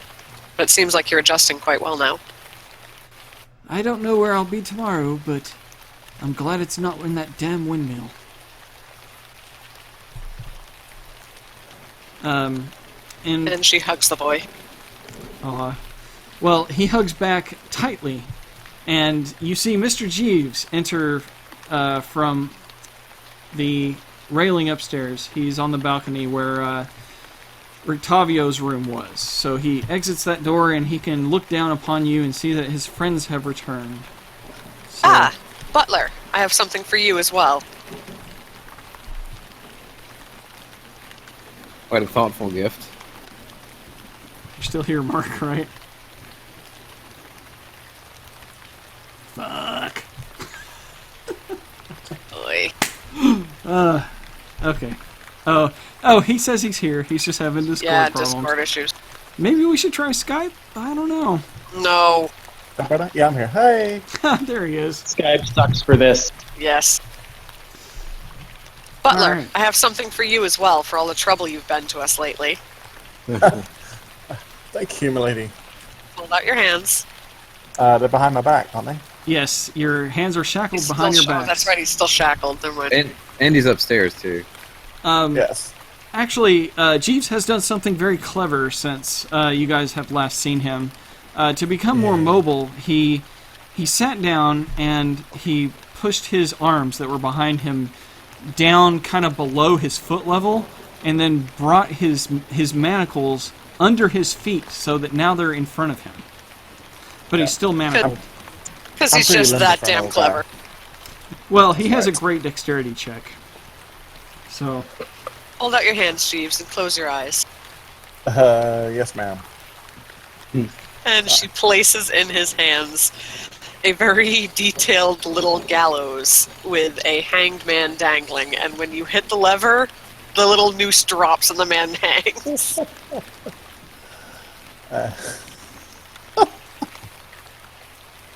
I thought it might brighten your spirits a bit. Yeah. Yes. Thank you. I will treasure it. To remind you of what you narrowly avoided. and all you've put us through. Yes. Yes, Jeeves, the last you heard, these fine fellows of yours were going to go out and prove your innocence while you rested up. You're completely Right, fine now, so I will return all of your hit points and whatnot. Okay. Yeah, they went out and they seem to have gone shopping instead. Oh, we convinced the burgomaster of your innocence. Surely not in the manner I would have preferred, but the deal is done. Ah. But I'm still manacled. Yes, there is that matter. I take it Isaac didn't agree. Convinced innocence is a bit His much. name is He's Frank! Frank? He never cared about whether or not you were innocent. He just wanted a patsy.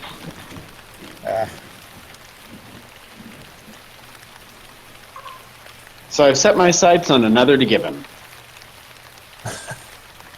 I look forward to hearing the tale.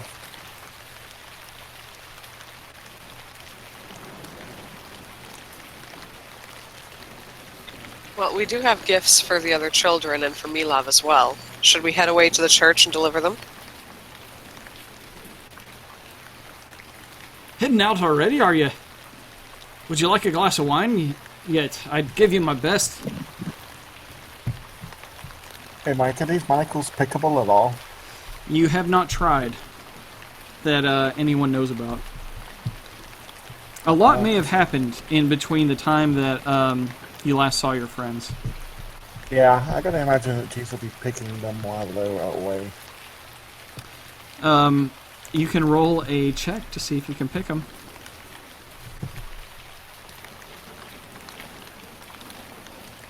And the skill most appropriate to that. Oh. Not that one. Yeah, You can pick your that would be friends, you can thieves. pick your manacles, but you can't pick your friends' manacles.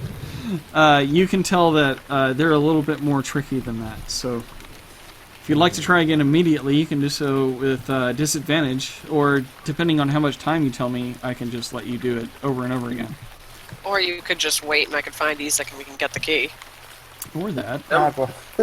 That might be the wisest thing to do, because he might not take too kindly to seeing you get out of them before he sees you. Precisely. Okay. He might take the opportunity to try and keep us in his back pocket a little longer. Yeah. He seems to have grown quite fond of Alexandra. Oh. Kind of creepy fond. Oh. She He made face a palms doll. at that. She absolutely face palms at that. No, like, it's bad. Jack just shakes his head.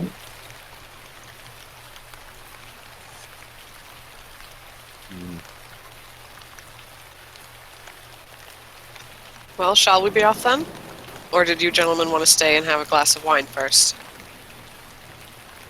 Yes, a glass, air quote. You cannot drink the keg. Before we do much else, just to inform Mr. Jeeves about it, and in case we didn't let Logan in on this yet or not, but we found a beast of some sort in Rictavio's traveling caravan thing. We're gonna have to check that out later. He's seems to be like carrying some manner of beast around that had blood marks there on the outside of the caravan. The Rotavio that's staying here? The one and the same. Yes. Oh, good. Let's go talk to him about that. Jack starts towards him. Yes, you can assume that Rictavio is in his room at the moment. And if you want to start heading up the stairs, you can definitely approach him. So, Jack starts. Do so. Jack starts up the stairs, up the balcony, and to the small room on the second floor where you last met Rictavio. And you get to his door, which is closed. You know that that Jeeves had recently just come out of it and closed it. Knock. Yes, almost immediately, you hear a chair scoot back, and then the doors opened, and you see an older man dressed in odd clothes, as compared to the rest of the dull, drab colors of the rest of the Barovians. You see this older gentleman, and he says, "Yes, what do you want? How may I help you, my friend?" Well, we kind of violated your privacy, looked at your wagon, there's bloodstains and a beast. What up with that? Ah. Please tell me you did not open the wagon. We didn't open the door. We just knocked upon You're it. not there. It It's seems just to- Jack. Did everyone want to Although follow I did Jack? give it a... I thought we were all following. Okay, so Alexandra has followed Jack. Is everyone else following Jack? Yes. All right, Sure. okay. So the party goes up to the room, and now that he sees he has multiple guests, he offers for all of you to come into his bedroom. I eyeballed it something fierce. I undressed that lock with my eyes, but no, I did not try to open it. It was our first meeting, you understand. I'm not that kind of man. It is very good that you did not unleash the beast in my wagon. I in the wilds, in my adventures, I've seen many things in my carnival, and this beast I have found in a jungle far away from these lands. It is very foreign to Barovia. A beast that... What is it? It is from where I come from called a tiger. It's a giant cat, striped orange and black. It's very dangerous. Jack joins him in sync, orange and black, and yes. Ah, yes, okay, you know of this then. You must be from some place similar as I. What world are you from? What The place I have come what from. land? The place I have come from is known as Germany. Really? Myself as well. I have never met anyone in Barovia that is from Germany. Elias darts his eyes from side to side as well.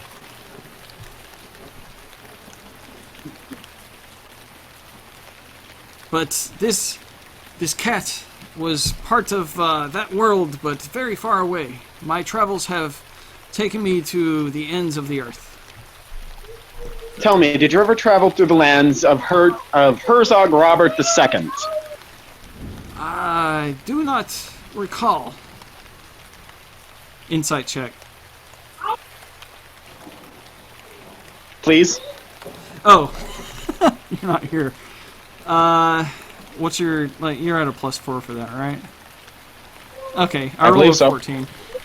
Yeah, you can tell that struck just off of the cuff like that. He hasn't really given it much consideration, but he doesn't think so. You can tell he honestly believes that he hasn't. Alright then.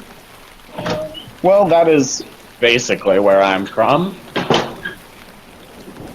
Start talking to him in German at this point, just for the hell of it. Okay, what would you like to say?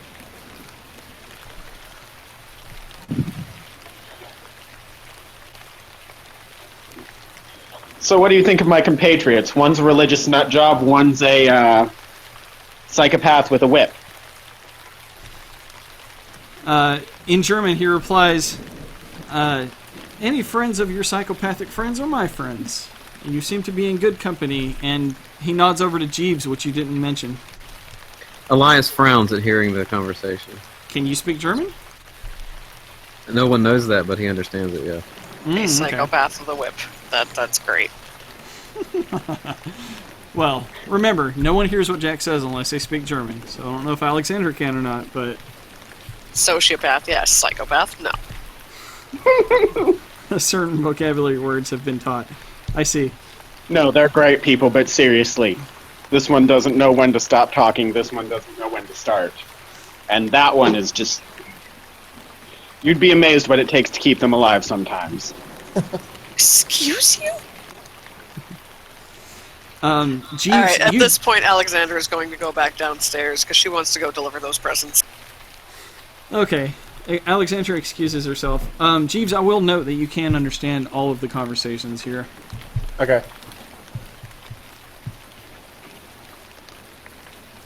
Well, I'm probably going to accompany Alexander. Okay. the butler and Alexandra leave. So it's just Elias, this strange old man, and Jack. Now that we've gotten rid of the children, tell me about yourself, Rio. Continuing in German.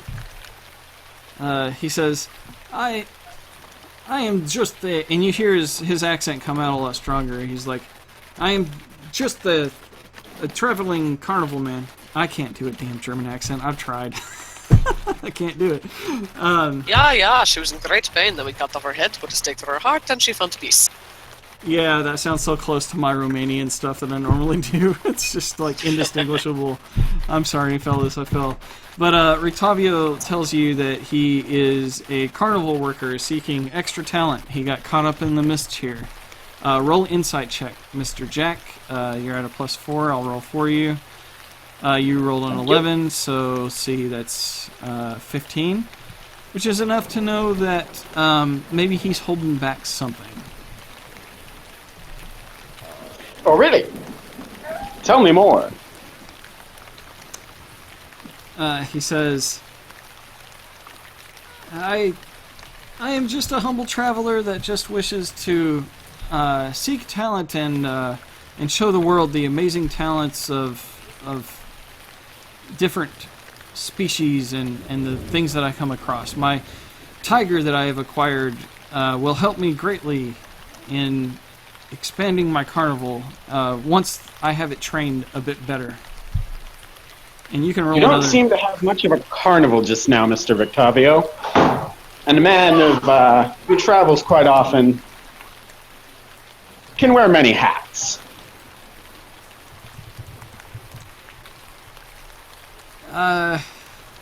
He looks a little bit uncomfortable and he says, some of those hats would be better left on the head.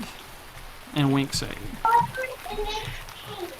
Well, that was painful, but I get your meaning. Thank you. No, seriously, that wordplay was very uncomfortable to me. Puts his hand over his heart like he's wounded. I didn't mean to offend. I just don't want to attract attention. Hey, that makes two of us.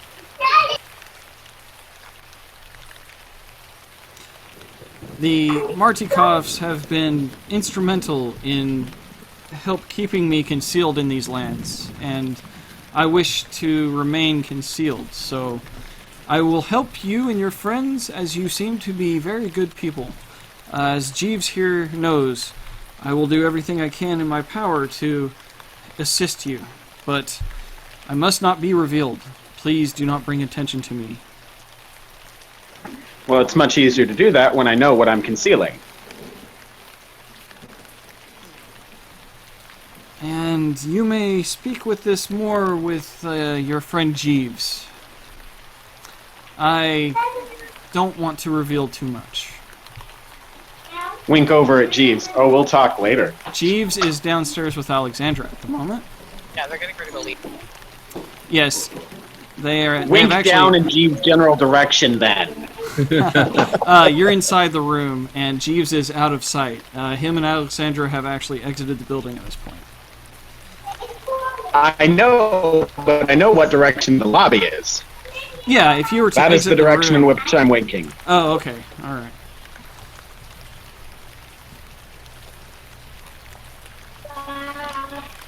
I'm sorry, Mr. Vidcavio, I'm not quite sane. My medical profession does not allow me power over most mental things, but if you require my services, I'll see what I can do about your mental abilities. Medical abilities are something hard to come by. Where did you learn them? My faith has guided me. He produces a cross from beneath his clothes, and you see a crucifix of Jesus Christ, and then he quickly puts it back in, as if he doesn't want anyone else to know. I see. Is that a... Are we playing Roman Christian, then?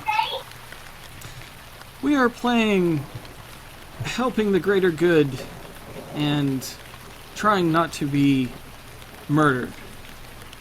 So it is very important that that you don't know me. I don't know you, Mr. Otto, the man who's apparently trying to touch my no-nos or not. And he shrugs as if he doesn't know what you're talking about. I am old, but I have a few tricks up my sleeve, so... I don't. I emptied my sleeves out on the ways in.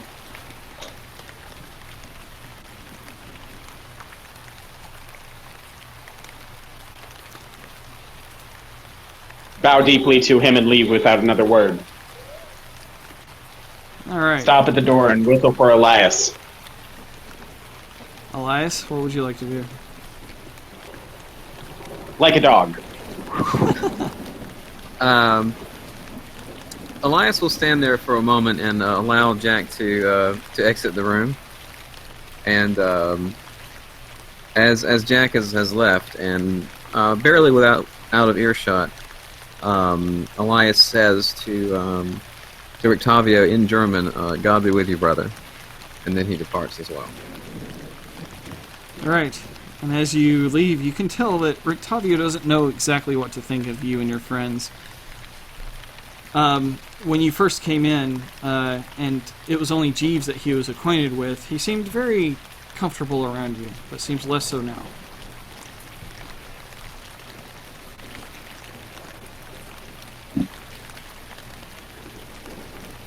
But you depart Octavio's presence and go back down to the tap room.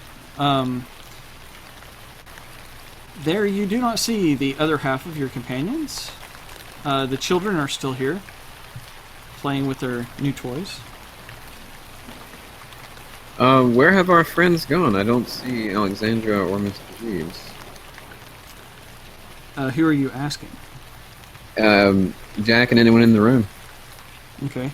Well, if you say it loud enough to hear, the Martikoffs say, "Well, I think your friends went out for it a bit. They didn't say where they were going." Actually, she did. She said they were going to the church to deliver the presents. Oh, I did not read that. Hold on. Deliver the scape. It wasn't. Jeeves, No, come it along. wasn't something to read. It was. She said okay. it earlier. I actually said it. Okay, I'm sorry. I missed that. That's So, I think they went off to the church, is what I heard them say.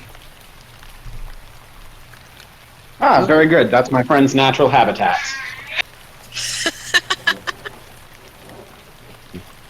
Elias smiles and says, "Oh, I suppose maybe they're delivering the rest of the toys then."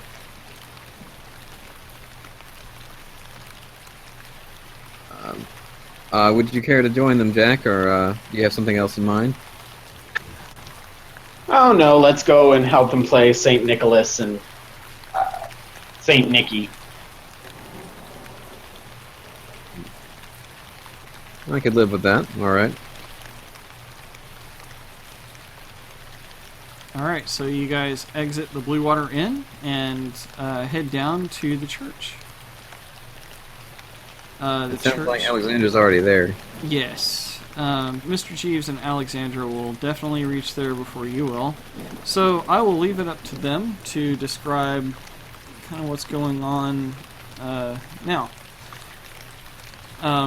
Alexandra and Jeeves, you have a moment alone as you walk in the rain towards the church. Before you arrive, is there anything that you wanted to talk about?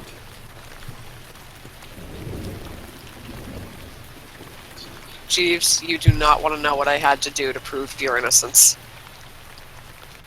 I think that's probably best. If you don't care to share, I shan't intrude. The less you know, the better. Very good, milady.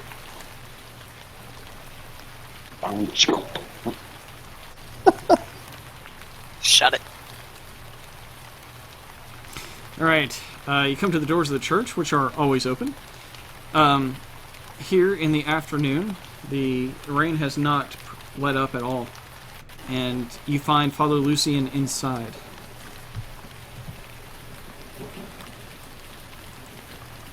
Father Lucian, is Milav available? He and the other boys. And when he sees you, Father Lucian walks up and says, "Oh, yes, they are. If you'd like me to get them, I can." Yes, all of them, please. We bought presents for them. All right. And then you see he goes and gets Milov, who looks extremely dour and worried about his life. And in a much lighter heart is Yeska, the young altar boy, who also comes up. So now you have the two boys and Father Lucian in front of you.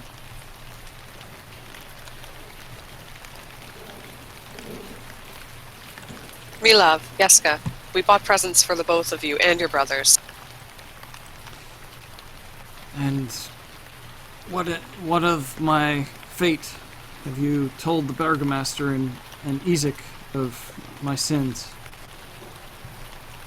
We've told them only what they need to know, and rest assured, your name was never mentioned once. And Father Lucian crosses himself at that sound, and they are ready to receive your gifts. Okay, so for Milav, Alexandra got the raven pecking the eye socket of the skull music box, so she will hand that over to Milav. And he looks at it and winds the key, and then a eerie tune starts to play, and in time with the music, the raven bends over and pecks the empty eye socket. And he looks at you like, what the fuck? At the very least, it'll fetch you a pretty penny. We bought it directly from Blinsky. He bows appreciatively and says, "Well, thank you, miss."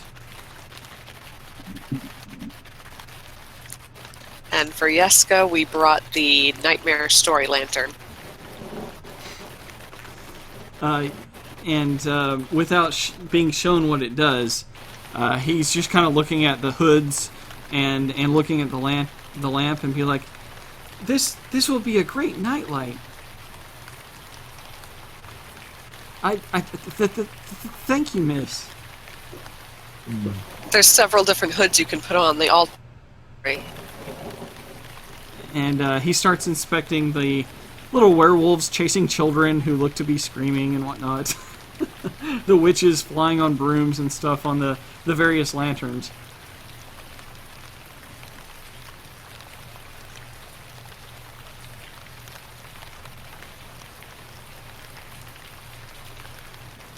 I hope you enjoy it. I'm sure that it will bring me many peaceful nights of rest, thank you. And at that moment, Jack and Elias enter the door. Merry Christmas, bitches! Wow, really? Oh my God. My friends here have gifts for your other brothers.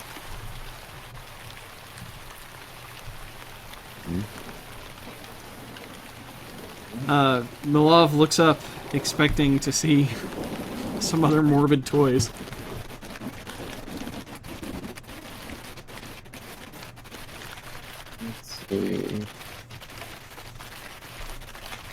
Let's see, what do we have left? So, out of character, Mike, well, how many brothers did he have? 5, I think you said. Yeska included. Yeska's not his brother, but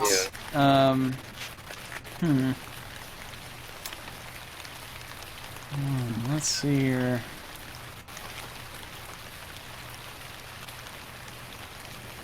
I don't think I actually said a number of brothers, to be honest. Told me earlier 3 to 5. That's what I said. I said 3 to 5. I said that because I was trying to recall. Never mind.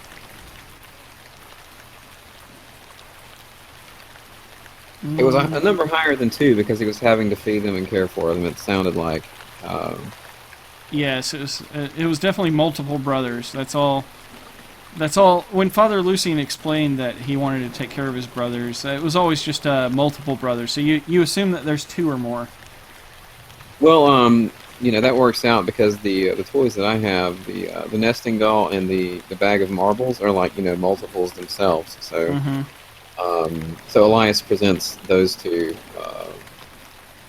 to the boy. All right. He looks them over and kind of pours them out and plays with them a little bit and says,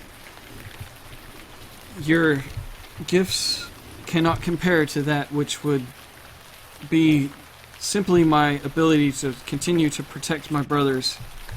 If you've saved my life, then you've done more for my family than a toy could ever be to us." Walk up and put my hand on his shoulder. Boy, you take this gift you're given, and you do something with it. That is all we ask of you. He picks up his bag of marbles and says, "Yes, sir." "Do I need to flee Vallaki?" It shouldn't be necessary. I'll notify you if that changes.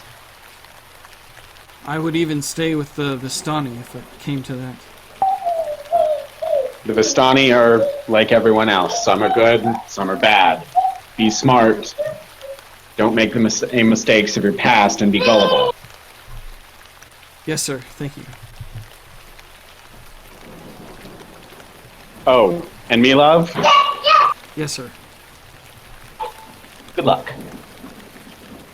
Resisting the urge to say you better cure cancer, kid. I don't think you know what cancer was, but yes, Yeah. The look says it all. You get the look back that he doesn't feel like his self-worth could be worthy of whatever you want out of him. Actually, better idea. Milov, when do you get done working? I am always free. Come see me at the Blue Water Inn around 9 o'clock. Make it a nightly thing. I feel safe enough in this town with these walls to travel at night, but there are many horrible stories about doing so. I will see you at 9 o'clock tonight. I'll see you at 9 then. If you don't, where do you live? Here at the church. If I don't see you by 9:15, I will come here. Come by the most direct way.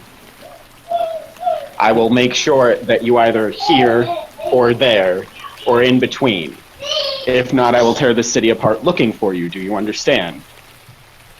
As long as my heart beats, I will be at the Blue Water Inn at 9 o'clock.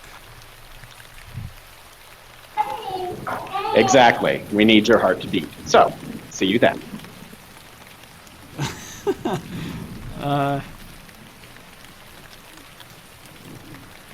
Not very comforting thing to end it with, but sure. Yeah. Way to Lick my completely lips creep the boy and out. smile. Oh, God. Well, 9 o'clock should prove interesting. What does everyone else want to do?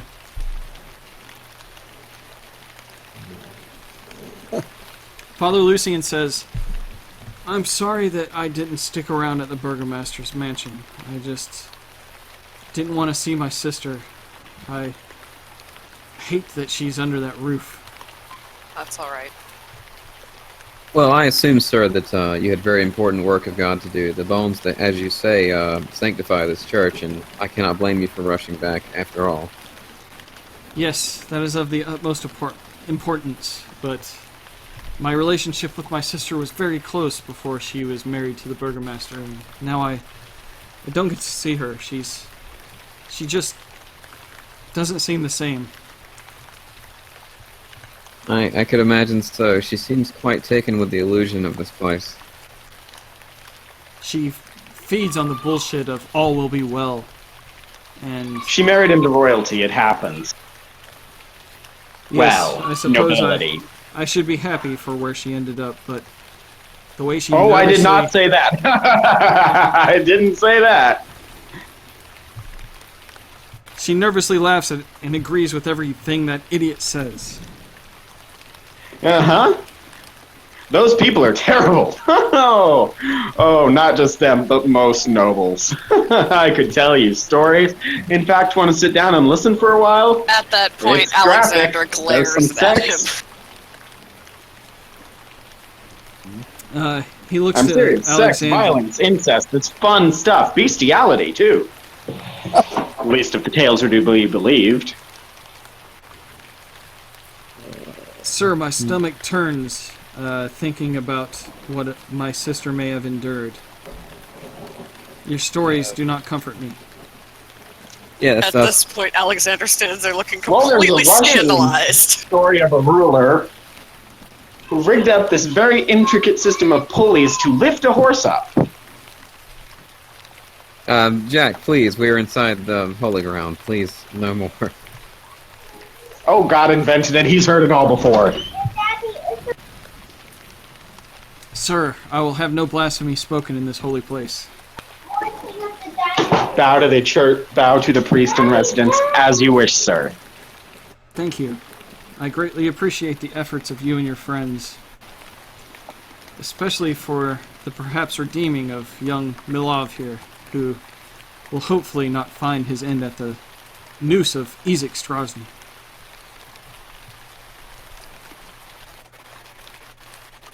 If it comes to it, my brother, I think we may have to fend off Izek ourselves. He is quite the source of trouble in this town. It may come to us versus him in the end, but we shall see.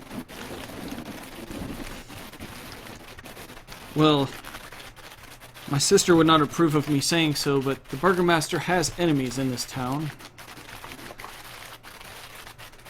Yes, what do you know of his enemies? Not much. Watcher family specifically. Yes, that's all I know is that the Watcher family opposes him, but they've never done anything about it. And is Ezek one of them? No, Izek is definitely not one of the Watcher's allies.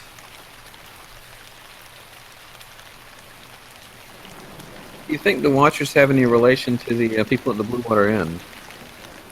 No, I like the people at the Blue Water Inn. I don't like the Watchers. Yes, thank you. We're quite taken with them as well. They seem like very good people. We've enjoyed their company. So My guess is the Watchers are just as bad, just different as the Burgomaster. A different slice of evil. Probably one we're more familiar with from where we're from, by the looks of it. An old family, very influential, very entitled, noblesse oblige, all that rot. Yes, I will not gossip about anyone, but I will say that they are a very ancient family. They are just as old as the Vallakaviches. Uh-huh, that's what I thought. Describe the hooded man we spoke to outside of Blinsky. He gave us his name, but I don't have my notes. Ernst was his name, and when you mention the name Ernst, he says, "Yes, Ernst visits the church occasionally." What do you know comes about of his him? visits? His visits are not frequent, as if he's here religiously. But the man has always got a keen eye for any newcomers to the church. That's all I've noticed. do you think he's been watching your boys? I believe that Ernst watches everyone. He's the Watcher spy master. Yes, we would hate for him to have any information on Malav or his younger brother and what transpired with the bones. That would be most unfortunate for us. Whatever information he has, if it was to wreak havoc, perhaps it would have already done so. I just trust in God. True enough. I trust in the value of information, and that's a weighty piece of material, either as blackmail or as a incentive for alliance with the Burgomaster.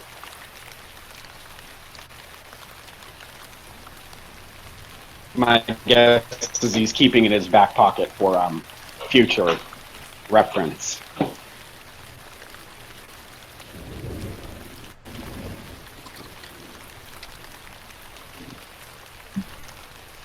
As I said, I will not gossip about the Watcher family. I just know that they haven't resorted to violence as far as I know. But they are How no often fans does of... Ezek visit this church? Ezek has never been here. But everyone in town knows of him.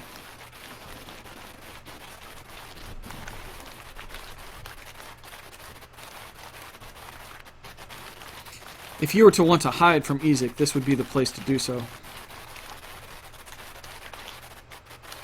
Do you Why would suppose we hide? Never, you say. Isn't that a little odd? do you suppose his arm would have anything to do with that? Have you seen the demonic nature of it? It's quite unnatural that someone would regrow an arm and that it would look like something demonic like that. If he stepped in the door just now, I would expect that arm to smoke. Same for me. Me as well. Do you suppose he sold his soul for it? I said that last time. At this point, Ezek Strozny enters the church. He doesn't knock. Oh, Lord. He just pushes the door open. He says, "There you are."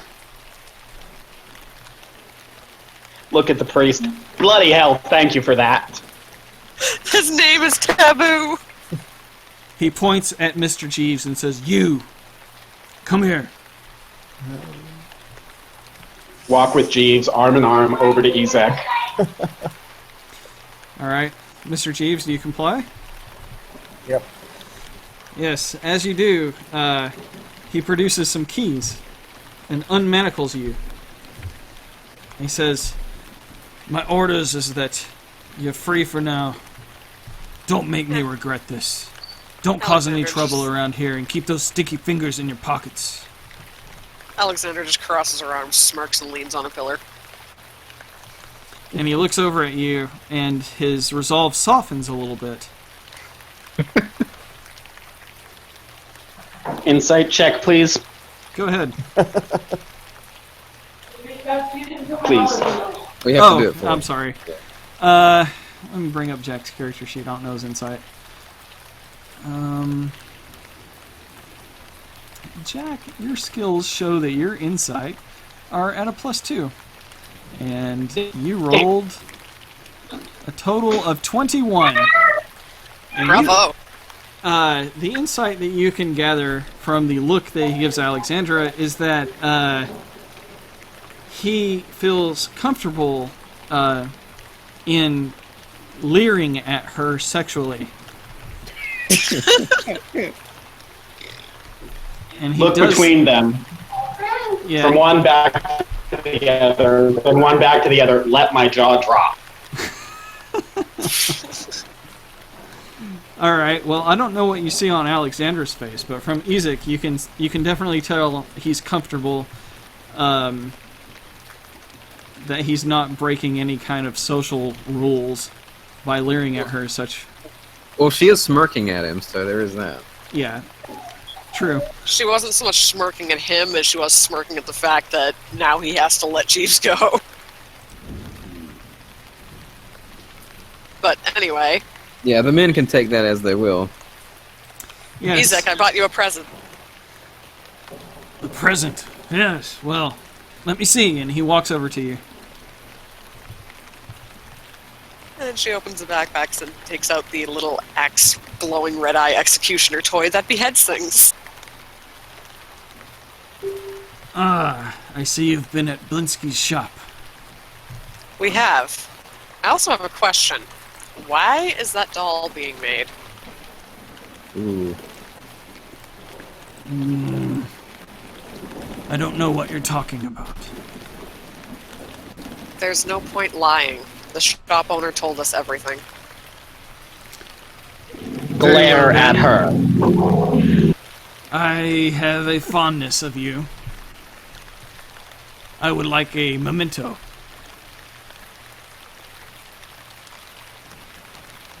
And that's the only reason. Yes, something to remember you by. Customarily, it's polite to ask. One would look as if wishing dolls from a toy maker would make them look like a sissy. It's not nothing I would wish to get around the village, if you must know. I would have had him make you one myself if I knew that was your intention. Can everyone else hear this? Yes, everyone else can hear this. Elias just raises his eyebrows and looks at Jack like, what the hell's going on?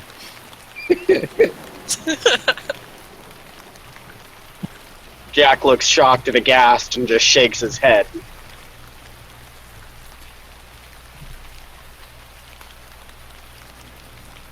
Preacher man, you don't want to know. So I suppose for this embarrassment, I can expect some company. Are you hungry? Perhaps. Dinner sounds lovely. Oh, yes, dinner.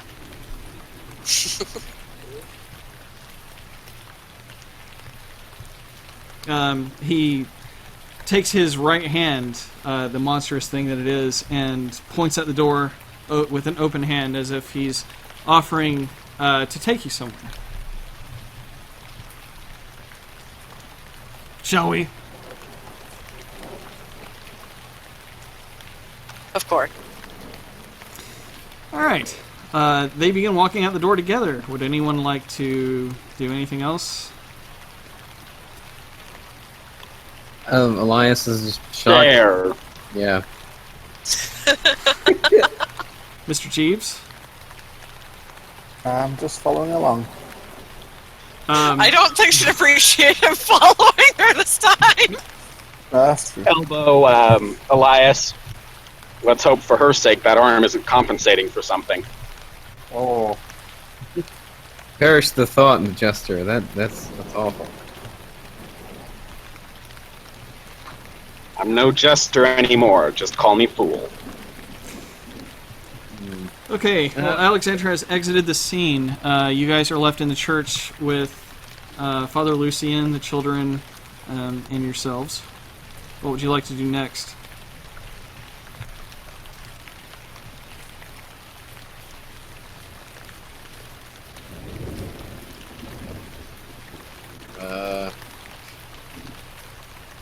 Should we go after them? Was that supposed to happen?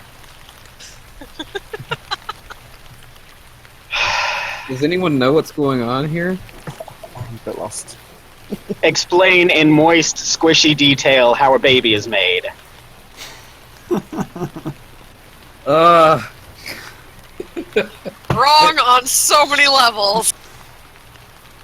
Except the yeah. biological one, which is So, definitely right on. Elias, is the younger child still in the room? Yes, Yeska is witness to all of this. Okay, so Elias covers the younger boy's ears and shakes his head as Jack explains what he supposes is going on. And Elias says, "You don't suppose that was the turning point of the investigation?" I got nothing. And up until now, he's been making the hip thrusting motions as he's been talking, and the back and forth hand slaps, and Oh, yeah. Out of character, it got the manacles off of him, didn't it? You got something off. So, Oh, that so was Elias, bad. Elias says, I will choose not to believe that for now. If I have any plausible... why not? If it worked, it worked. What matters how she did it? Personally, I thought I had something to do with it, but apparently I wasn't the only one who was, he stops himself cold. Never mind. Oh my god. Well, you did say something about pouring yourself out earlier. I'd rather that be a figures of speech for all of us. But, Hey, Alexander didn't get paid. Bullshit! Exchange of favors is payment!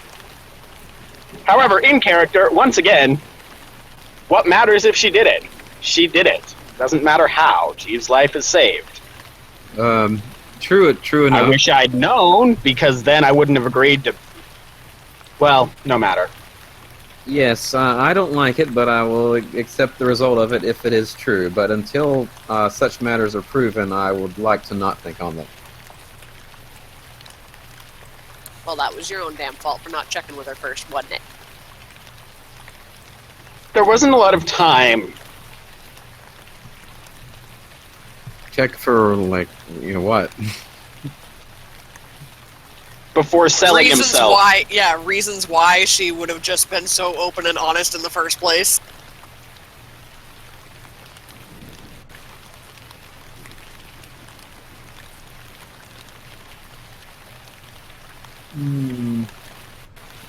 Anyway, Okay. I wonder if he uses the hand during. Oh. really, Well, it is his right hand. So, Caressing with. How would that be? oh my, just stop. what are the others' reaction to what's being said, Mike? Father Lucian has taken the children and put them back to their duties around the church, and you three are alone. Mr. Jeeves is silent as usual. Yeah, shaking my head. SMH, he is shaking my head. All right. I bet he appreciates that toy she got him a lot more now, though.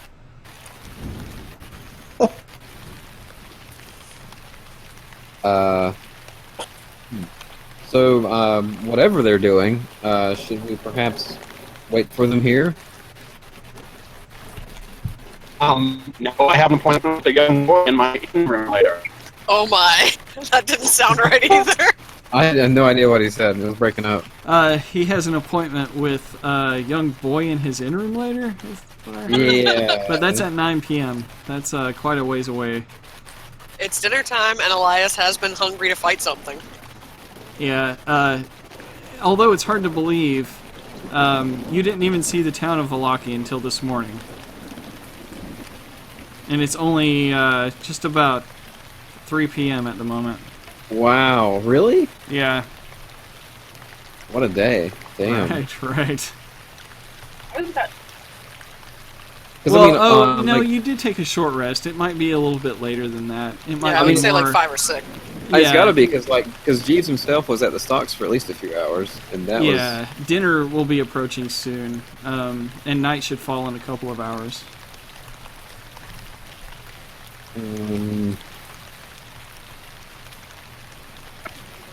was. Let's get actual dinner ourselves, not the Beast of Two Backs kind of dinner. Yes, the Blue Water Inn seemed to have some quite good. Well, actually, that could be rather nice, just not with you. Oh my god. I don't follow, my friend. Just And we go back to the hand. stay not following that. Please stay not following that. Shall we get dinner separately then? Sigh heavily. No, let's go get dinner. I'll let you talk of God at me.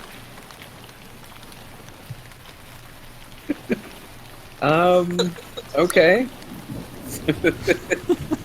They can go try to fight the tiger. I hear tiger meat's in season these days. It's great. All right, we'll just. God. Tell me more about your friend, Jesus Christ. I don't know where to begin. As you can see, our friend Rictavio was quite taken with Christ, but I can't imagine I can tell you. I can't imagine I can tell you anything you don't know, Jack Motley. You've heard all manner of stories, tales. You're right, I have heard all manner of... Never mind. Yes. I know your perception of what I may believe. That is no concern of mine, I understand. Well, that makes you among the most understanding of such I've ever met. Normally there's talk of torches, pitchforks. It can be a fun night. Yes, I know much of torches, and I prefer not to use such methods. the thought of the dragon toy that Jack produced in Blinsky's comes to your mind, Elias? Yes. Speaking of which, the dragon you produced earlier in the toy store, that was quite cruel of you. I know I provoked you a bit as well, but my past with that is quite traumatic. Mine is too. I'm sorry, my Just friend. because I choose not to deal with it by running and screaming doesn't mean it's not traumatic. Fair enough. It is a shortcoming of mine that I have yet to conquer, but perhaps the chopping the head off of the wyvern is... Well, if we go back and buy that dragon, maybe we could just put it around, have it surprise you. I think that would be not advisable. No, thank you. Well, no, if it happens enough, you're bound to get over it eventually. Or die of some form of heart failure. I appreciate your effort, my friend, but I don't think that would be the best way. I have a feeling we may encounter more dragons along our way. Maybe facing them head on in combat is how I must overcome.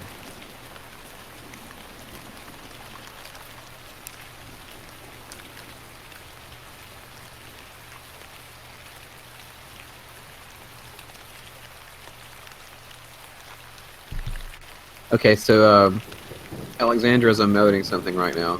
Mm-hmm. We'll get to Alexander soon, but this dialogue between you guys go Jack ahead. and Elias is quite captivating.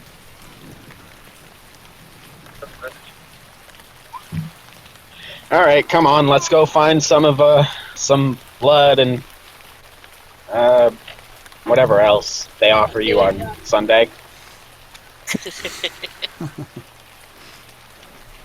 All right, so I guess you guys are going back to the tavern.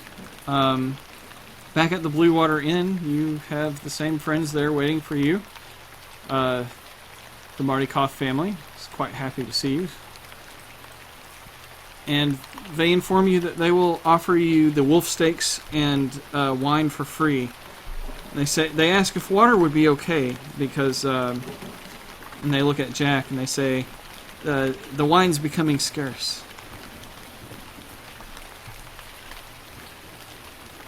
Ah, yes, something else we have to deal with. Don't worry, it hasn't escaped our minds. Just our friend.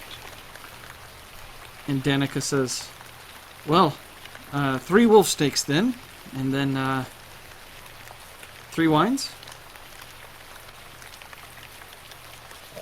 2 years older than that. Go ahead and forego my wine. Water will be fine. All right. And then, in another part of the city, in a much less reputable tavern, sits Izek Strozny at a table in a very dark corner with his friend Alexandra, as they are enjoying a cup of Grape Mash number 3, the same wine that they served there at the Blue Water Tavern. The Blue Water Inn is not where you're at, though. You're somewhere else in the town, a little bit closer to the Burgomaster's mansion. And you may talk with Izek. So, I see you've already asked him a question about his arm. And he says, I lost my arm when I was a young boy. And I woke up from this drunken binge I was on. When I did, I had this arm. It's fully under my control. And I can do this. And when he says this, he produces a giant flame from the palm of his hand. She looks vaguely impressed. And you have no recollection of how you obtained that arm at all? No, I was quite inebriated at the time. By the way, what does this note say? And he unrolls this note that you wrote to him, and he says, like I said when you had me sign that paper, I can't read.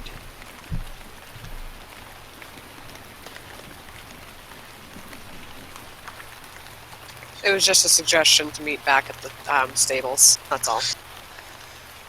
Oh, yes. Well, I figured you might want to bite first. It is appreciated. And then your food arrives. It is a wolf steak.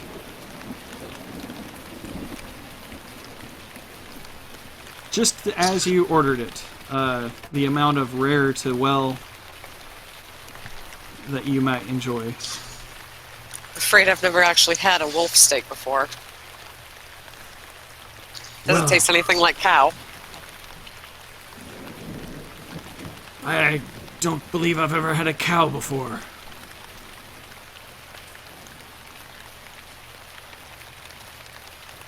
They're too valuable for their milk to slay for their meat, and you can have those damn wolves that plague this land. There does seem to be a stark amount of them. Yes, even after the jamboree. You recall when you came into the town, there were wolf heads on pikes all around the walled town,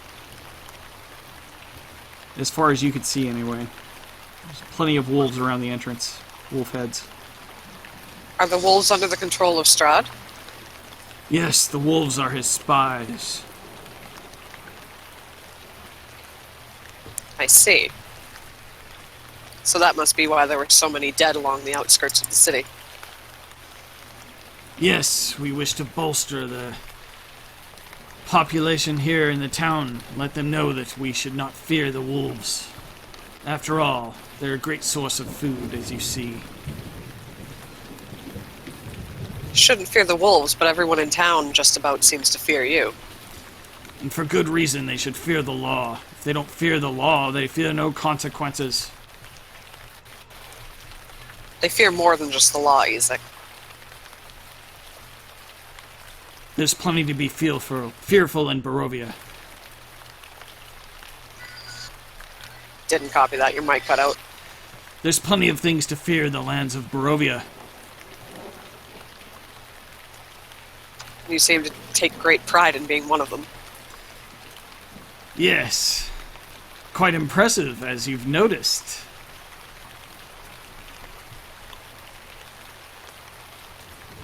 So tell me, how many other women have you leered at the way you stare at me? I have been known to enjoy many a woman.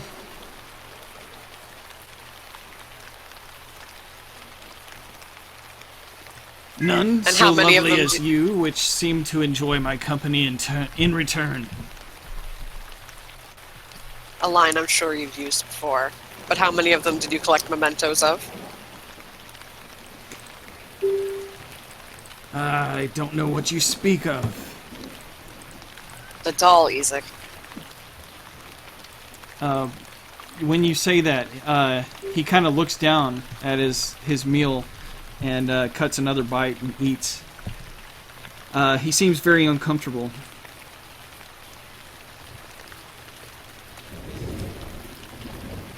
It's not...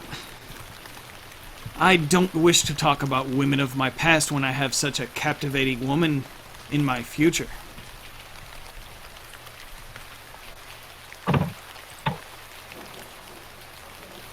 Present and $5 says he's a virgin. Well, was.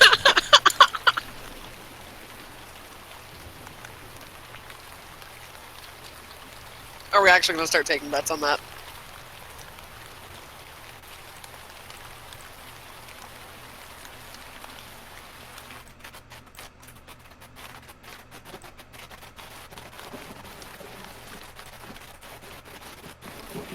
Yes, the well- wolves are not afraid to attack travelers on the old Svalich road. We arm groups of hunters and trappers to kill them. They seem to keep coming. They're endless. It's too dangerous to go fishing on Lake Vazarovich. The threat of the Strahd's wolves haven't stopped Bluto Kargov, though, the town drunk, from trying. He sets out each morning and returns every evening, but hasn't caught a single fish in a while. That sounds like pure determination to me. It seems hopeless. There's no fish left in the lake. Seems cursed. Pluto doesn't seem to understand. And there's been no recent sightings of the mad mage of Mount Baratok. Folks used to see him sulking along the north shores of Lake Zarovich, shooting lightning bolts into the water to kill the fish. Maybe he's killed them all. That's an interesting tale. After we leave here, I definitely should investigate that. Well, if you do wish to travel the lake, I suggest that you take the boats across the lake instead of skirting around the edge. It's quite large. There's no telling what trouble you might find along its perimeter. Thank you for the advice either way. I'll see what my friends think of that. Well, still clear of the Vistani camps. There's one just south of us.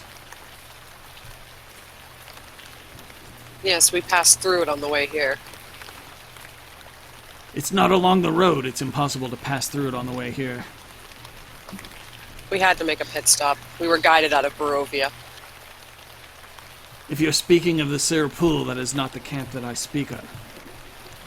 There's another? Yes, the Vistani travel from point to point. The place south of here they seem to stick to. So we've heard, but we weren't aware that there was another encampment. Yes. Also, to the west of town is a haunted mansion. Legend has it that a dragon died there long ago. Oh, goody. Another haunted mansion. That's exactly what we need. We already dealt with the haunted house in Barovia. I'm down. Let's do it. There's a haunted house in the village of Barovia. I haven't heard. Please, tell me. Yes, the Death House, so it's called. People apparently have tried to burn it to the ground, but the next day it always remanifests. A house that I could burn down just for the fun of it? He grins wickedly. Well, we seem to have exorcised whatever demons were plaguing it for now, and I do believe my friend Jack wants to take up residence there. So I wouldn't suggest trying to burn it down anytime soon. Fine by me, but if you change your mind and want to run any experiments about burning things, and he produces another flame with his hand. You'll be the first one I call, believe me. Why, thank you, my lady. There's also a town south of the village. It's been abandoned for decades. Its burgomaster committed some terrible offense and incurred the wrath of Strahd. Our burgomaster does not care about Strahd and his wrath. With him, I am sure our town is on a path to freedom from that curse. One would think, but you shouldn't get too arrogant. If I have arrogance, it's because I've earned it. No one cares about the well-being of this town more than I and the burgomaster.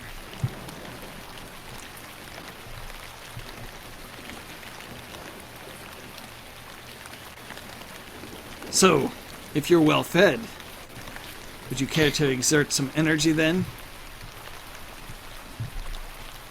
By all means, lead the way. Well, back at the Blue Water Inn, we have our friends. What are you guys up to now?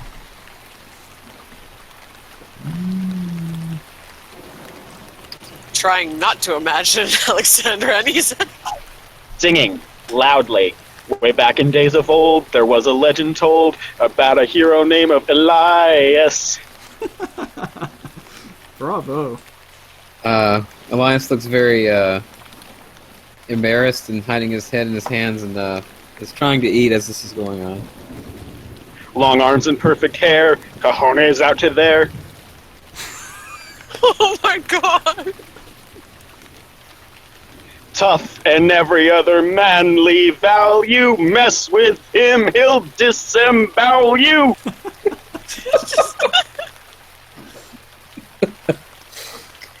Bravo, Logan! Yes, the Marty Coughs begin applauding, as do the two wolf hunters in the corner. He goes on about he had a lady love, but that's as much as I can do. So he goes on about a woman. Give me a second. A second is definitely granted. Elias, you're quite the center of attention. Danica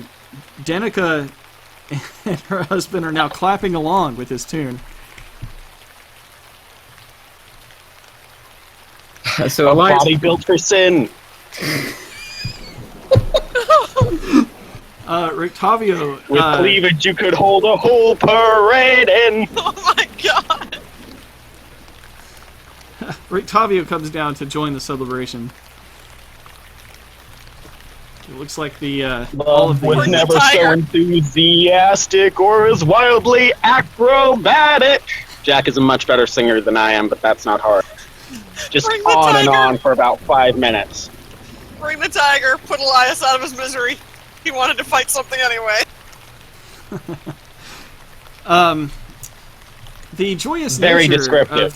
of the inn's environment has started to bring in much more patrons. It seems like Jack has brought in quite the crowd.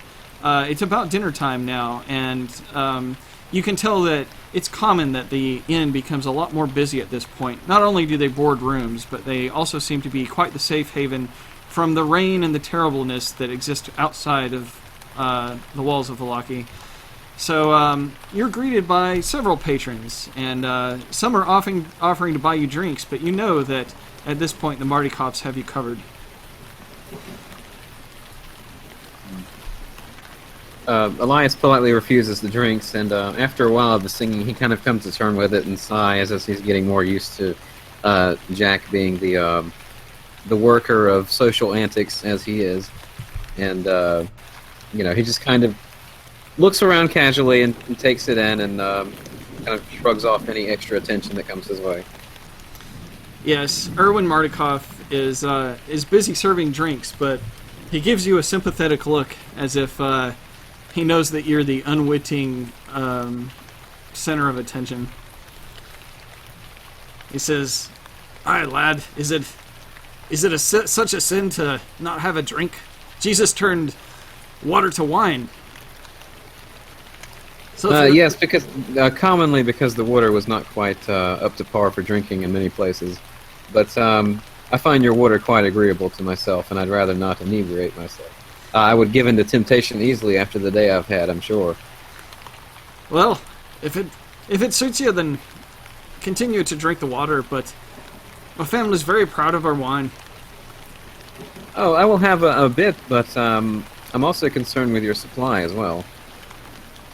Aye, well, we'll deal with that as it comes, but I would be honored if you haven't had wine before that you would taste the best that we had.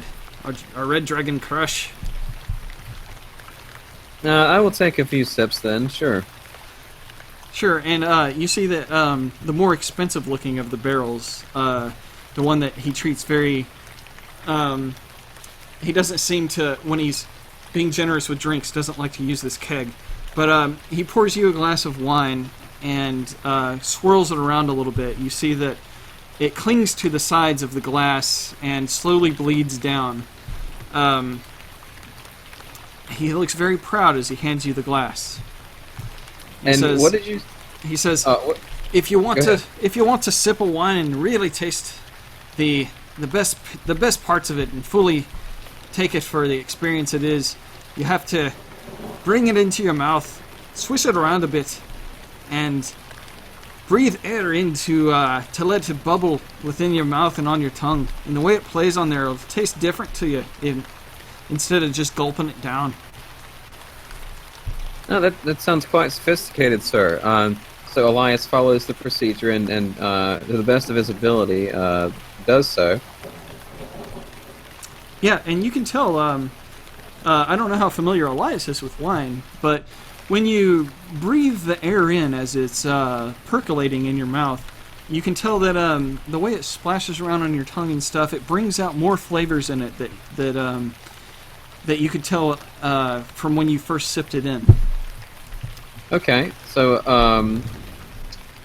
Elias swishes it around his mouth for a bit, and as he's beginning to swallow, he says, "Oh, this is not as bad as I had imagined. I had had a bit of alcohol before where I was from, but it was much more foul than this. What did you say it was called?" This is Red Dragon Crush. This is the best we have. Elias spits it out. Oh no. He looks That's like just you sad. stabbed him in the heart. I apologize to the utmost, sir. It is just that I have quite the history with dragons, especially the color red as well. I sincerely apologize. That's quite a waste there you got Also, there in your probably hand, something sir. to do with Crush. That's okay. Just hold out your hand. Jack will lick it off. Jack, Yes, at this point, Jack is acting very, very drunk, though he hasn't taken a drink all night and has in fact refused anyone offered to him. Has his top hat down for dominations and is singing loudly on top of the table, doing the dance and once more the hip thrusting motions and the back and forth hand slap. wow. The performance check of Beavis and Butthead here. Please.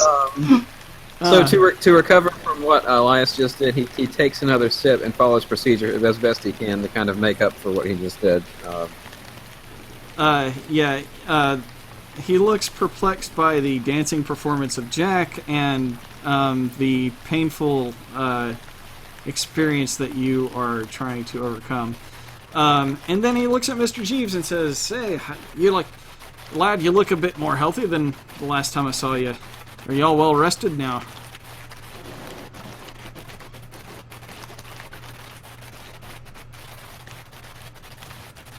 Mark, are you dead? He's still with us in Discord, right? Yes, I don't know. but I don't know if he's present at the moment. Yeah, I'm here. Can you hear me? Yes, yes, we can now. There we go. Yes, I'm doing chores.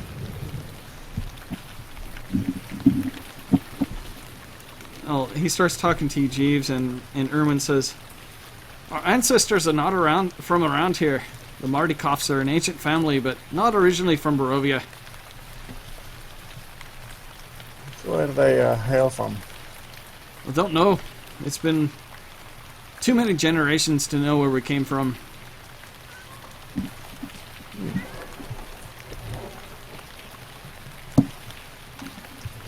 We used to make another third type of wine, but its secrets have been lost in our generations. They say it was the best. And it wasn't written down anywhere? Nah, it's the lands of Barovia can be tricky when it comes to growing wine. We don't get very good sun, so we're dependent on other means to get the grapes to grow.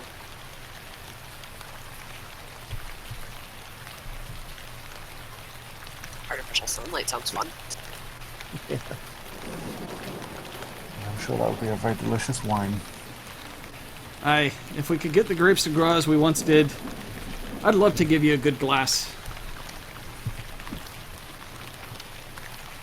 Killing Strahd should bring the sunlight back. Well, Strahd's already... Well, you're not here. You can't say that, so he can't Yeah, I'm not respond to you. I hear a little voice in the back of my head. Yes. If Strahd was gone, we could bring sunlight back. Well, Strahd's been part of this land as long as any of my generations have known, so that's a future I can't imagine. But we oppose him at every corner. Anyone who opposes Strahd's friends of mine. Him and his minions are the filth of this place.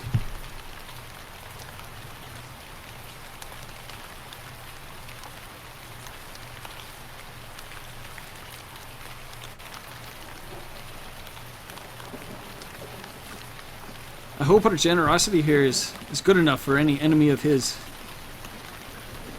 Oh, it certainly is. We don't believe in the shite of the Burgomaster, but we're definitely no friends of Strahd. And it are we.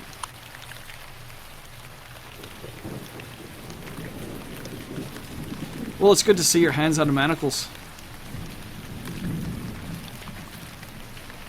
Yeah, I'm not sure how Lady Alexandra pulled it off, but she managed it. Aye, well, to her then. And he raises a toast to Alexandra.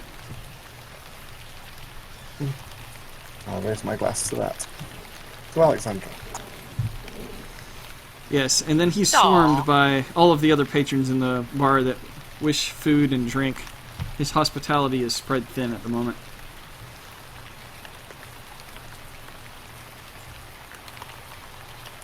What did I get for performance? I didn't roll a performance check. I can if you'd like. I was just imagining the thrusting and slapping motions. I have a fantastic idea. Just saying. What if What is it? Alexandra left the Strahd puppet with Jack to make a performance out of? That would probably piss him off. If he heard whisper about that. Yeah, I forgot. You guys do own a Strahd puppet. I'll worry about it later. For now, please do roll a performance. Sure. Let me get Jack's character sheet back up here. His performance is a +2. So let's roll that now. Oh. I'm sorry, buddy. You have a total of 4. Whee! I am acting very, very drunk. I am clearly enjoying myself, but not actually drunk. Yeah, it looks like the dance of hip thrust and pantomiming butt slaps is not the favored dance of the region.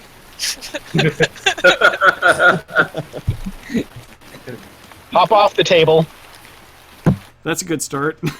and go a very elaborate story about what Elias does to rescue the fair maiden from a rather inept king involving a monkey. And a large, dumb guard. Meanwhile, another patron of the inn looks over at Jack. That must be some strange folk dance from a land far away. Jack rolled excellent on that one. Everyone is enthralled by such a story. They begin tossing copper pieces at you, and you collect a good 15 from the crowd.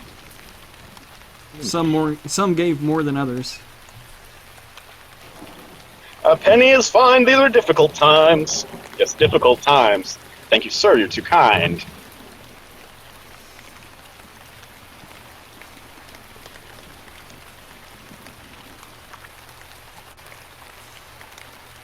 Alright, and Rictavio looks over at Mr. Jeeves and gives a good wink and a smile.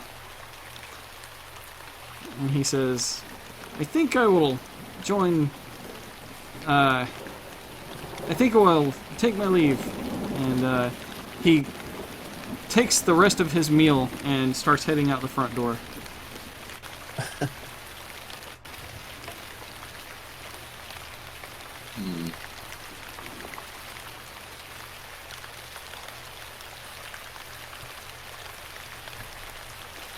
Alright. Alexandra. You have been enjoying the company of your strange friend, which has been very repetitive compared to last time. What would you like to do now? Well, she doesn't want to leave her companions alone for too long, but she did rather enjoy the talk and the fun and the dinner. And night will fall soon. Clang, clang.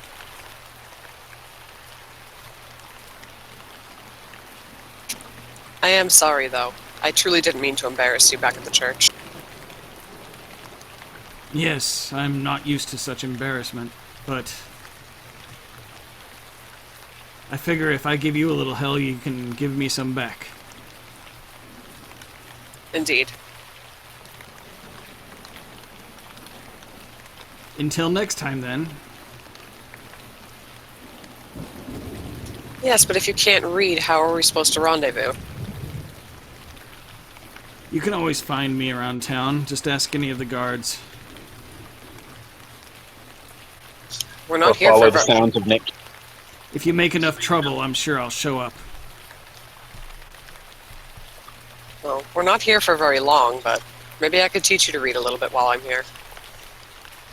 Well, If you're up surely you'll for it. stay for the celebrations to come. We can only stay as long as the Festival of the Sun. Then we have a few days to worry about that.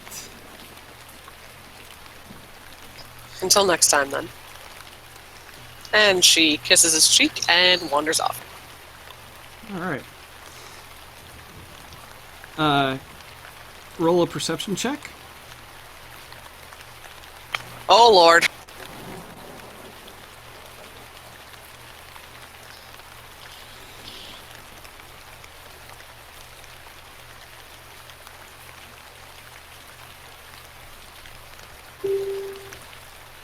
Ooh, excellent.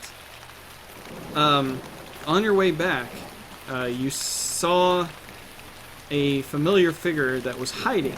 Actually, you escaped their hide, or your perception was higher than their hide check.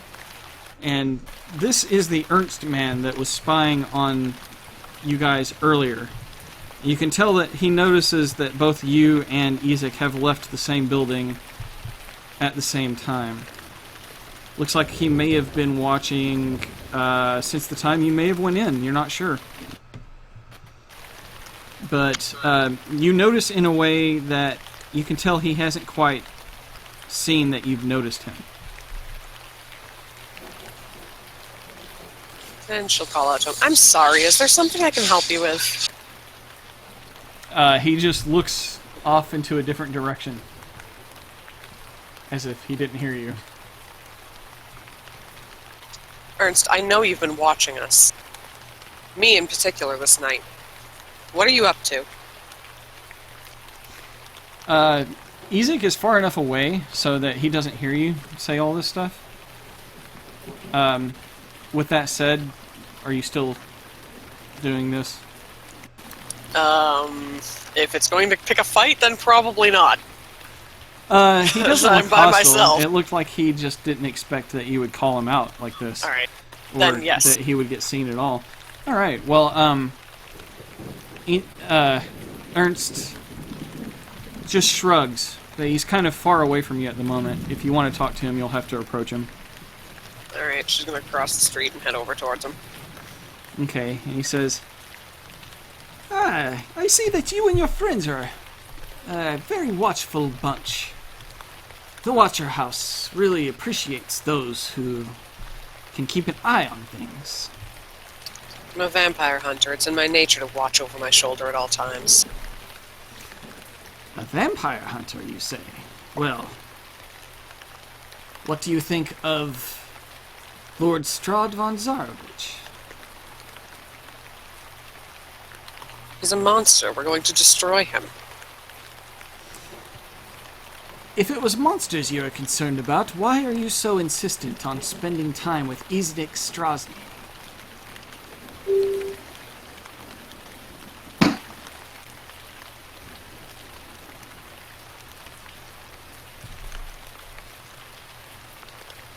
He's a man, not a monster. Just because he bears the appendage of a demon doesn't make him a demon himself. And just because the lord of a land is cursed, do you think that makes him the devil?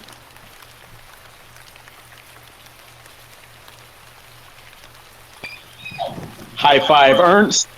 With his penchant for spreading terror and horror throughout the land, everybody revering him and him taking what he wants without asking.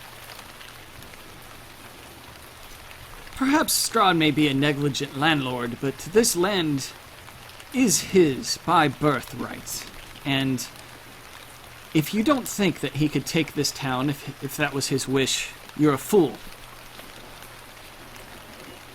Perhaps he deserves more credit than this simple captain of the guard that you've seen so enamored with lately.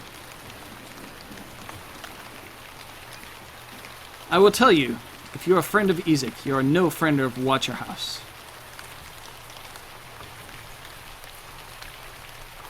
So you serve Strahd, then? No, I serve Lady Fiona.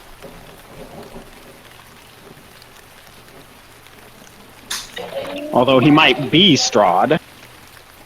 I haven't rolled that out yet.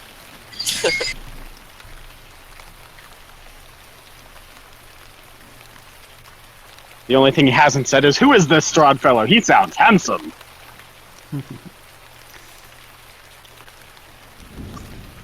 And yet you seem awfully keen on trying to turn my mind. My lady, I just wish to know all that goes on in this city. Such is my charge by my lady. And what she thinks of Strahd might not necessarily be what I do. But I can tell you this. If you are a friend of the Burgomaster and his puppet, his guard dog, then we wish to have no business with you. If you change your minds and you wish to see real change come to this town, then perhaps I would invite you to see us.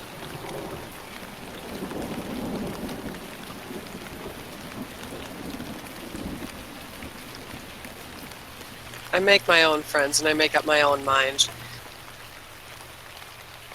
I'm no more enamored with him than he is with me. It's a simple arrangement, and I got what I wanted out of the deal. Yes, well, I don't see you betraying him anytime soon, so I think our business here is concluded unless you had anything to add. I have no need to betray him right now. I will do whatever suits me and my friends. Yes, well, I'll try not to be so discovered so easily, but I must admit your friends have been interesting to me. Please pardon my intrusions. I meant not to alarm you. I'm simply doing my job. Rest assured, if you are in league with Strahd and you are lying to me, my friends and I will discover the truth. Better the devil you know or the devil you don't. All I can say is that this town has not seen better days since Izek Strozny has been part of it. Then you can pass on a message to him if you happen to see him before we do. I care not to talk to Izek Strozny, so don't bother No. with your message. Not to Izek, to Strahd. Strahd has not graced us with his presence.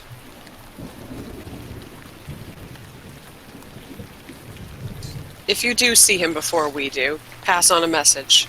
Tell him that we will find Lisa, and we will free her from his grasp, long before he does and has a chance to turn her against her family.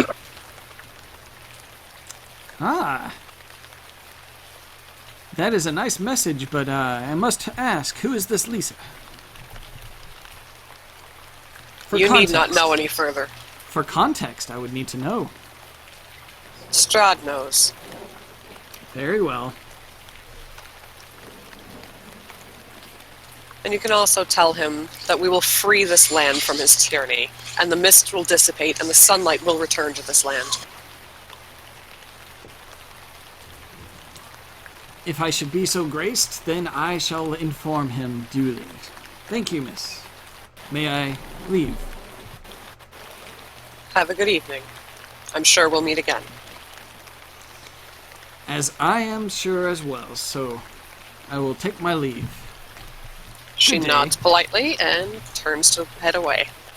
And he does as well, in the opposite direction. He disappears almost instantly as he starts walking away, blending in with the shadows and the streets here on this rainy, overcast day. Oh dear God, it is Strahd in disguise. Now, you didn't get the impression that it was with some kind of vampiric magical ability. It was just that Okay. You've seen Jeeves use the same Just a techniques sneaky to spy master. blend in to his environment. Okay, that was almost one of those open mouth insert foot moments.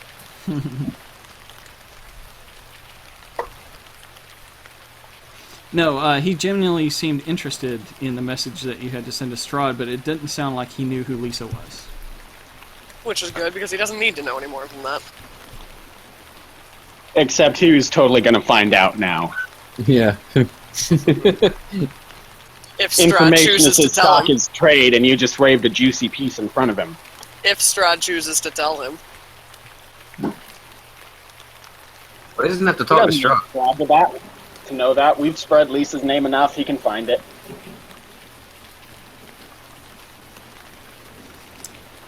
All right. Yes, because she happens to be the only Lisa in the land, right?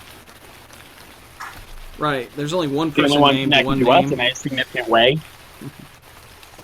She didn't mention anything about the Burgomaster being related to this guy, so... And luckily, very, very few people know anything about her at all. So there's that. Exactly. All right. Well, it doesn't take long before Alexandra finds herself back at the Blue Water Inn among her friends. You see that the inn is bustling with activity. Plenty of patrons during dinner time. And eventually, the 9 o'clock hour approaches, and Milov enters the tavern. When Alexander walks in, Jack has just gotten to the point where Elias and his faithful monkey are dueling with the big dumb guard. Elias is sounding very daring and swashbuckling. Elias is becoming quite the legend among the locals.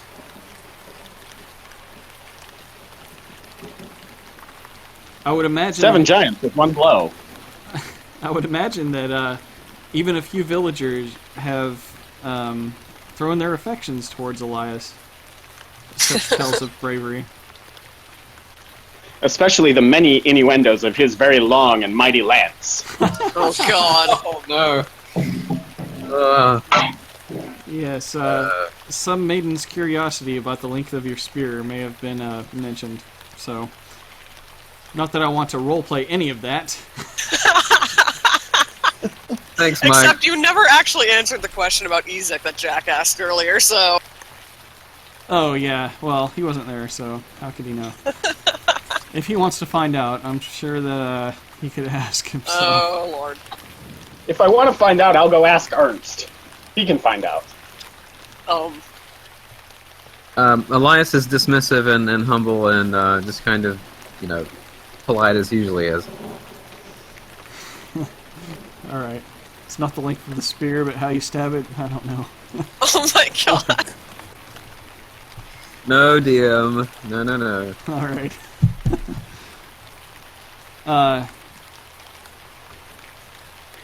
It's Jeez. not the length with which it penetrates, it's the might of the blow behind it. Jeeves, did you want to do anything? You've been quite quiet this adventure. I feel like I'm leaving you out. It makes me feel bad. No, I'm good. I'm good. He has nothing to contribute to the nature of these conversations. Are there no tales of Sir Jeeves, my friend Jack? Ah, you want to hear about Jeeves? Well... oh, Lord, well, that's not it. This crowd is not old enough for the tales of Jeeves. Do they look more interested now?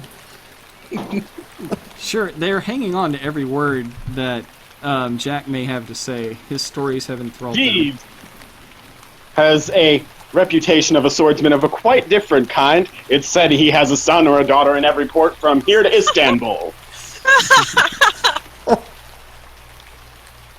And one he happened to find and bring to the Belmont family.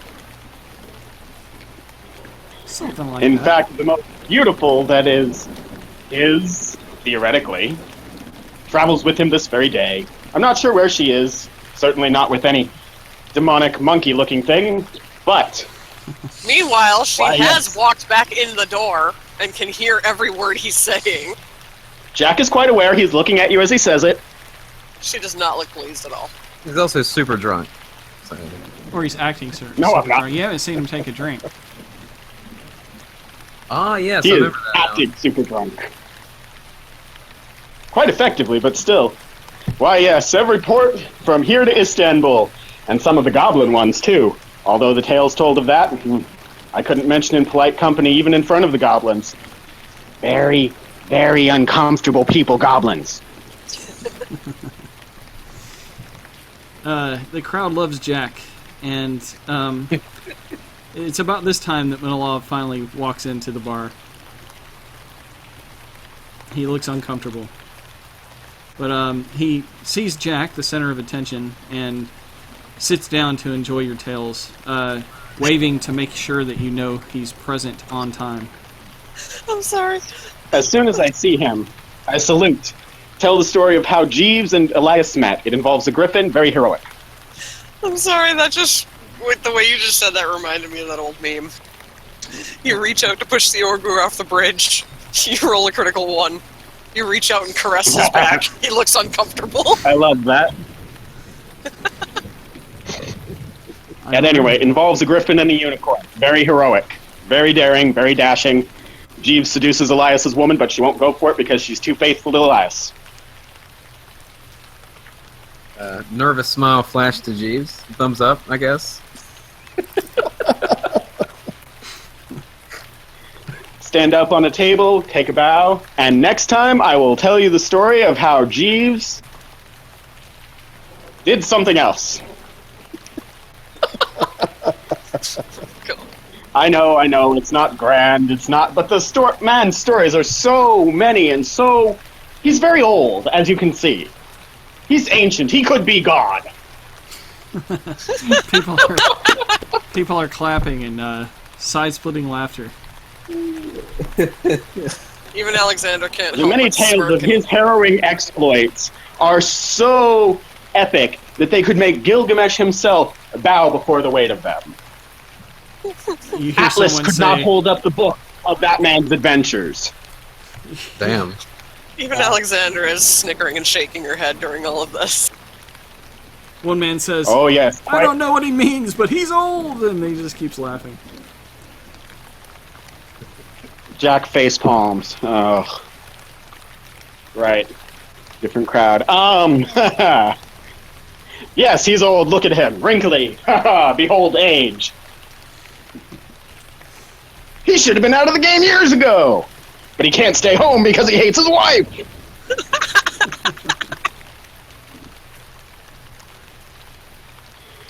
Take a bow, hop from the table, very elaborate, land in front of Milov, and acting completely stone sober again. Come, we have work to do. Wow. As you wish, sir. You saw that he brought his shovel.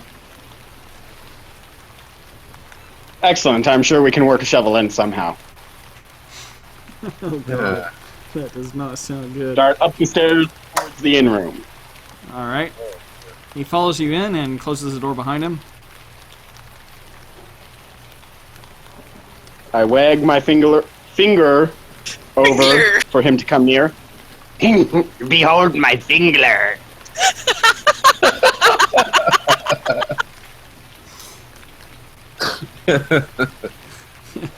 He approaches your finger. Oh my god! And into his hands I put a book. Can you read? No, I've never bothered trying. Good, sit down. That's where we'll start. Alright, and he sits down and opens the book. He opens... Start teaching how to read because I have other plans in store. Alright. You took one of the storybooks out of Henrik's coffin maker shop, and it seems to be a low-level reading, stories that you would tell children and stuff. So it seems like a good book to start with. And I think it's a good spot to wrap up for the night.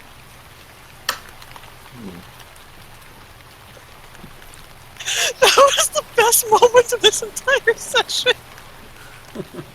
He approaches the waggling finger. The Fingler. Jack Motley, the Fingler.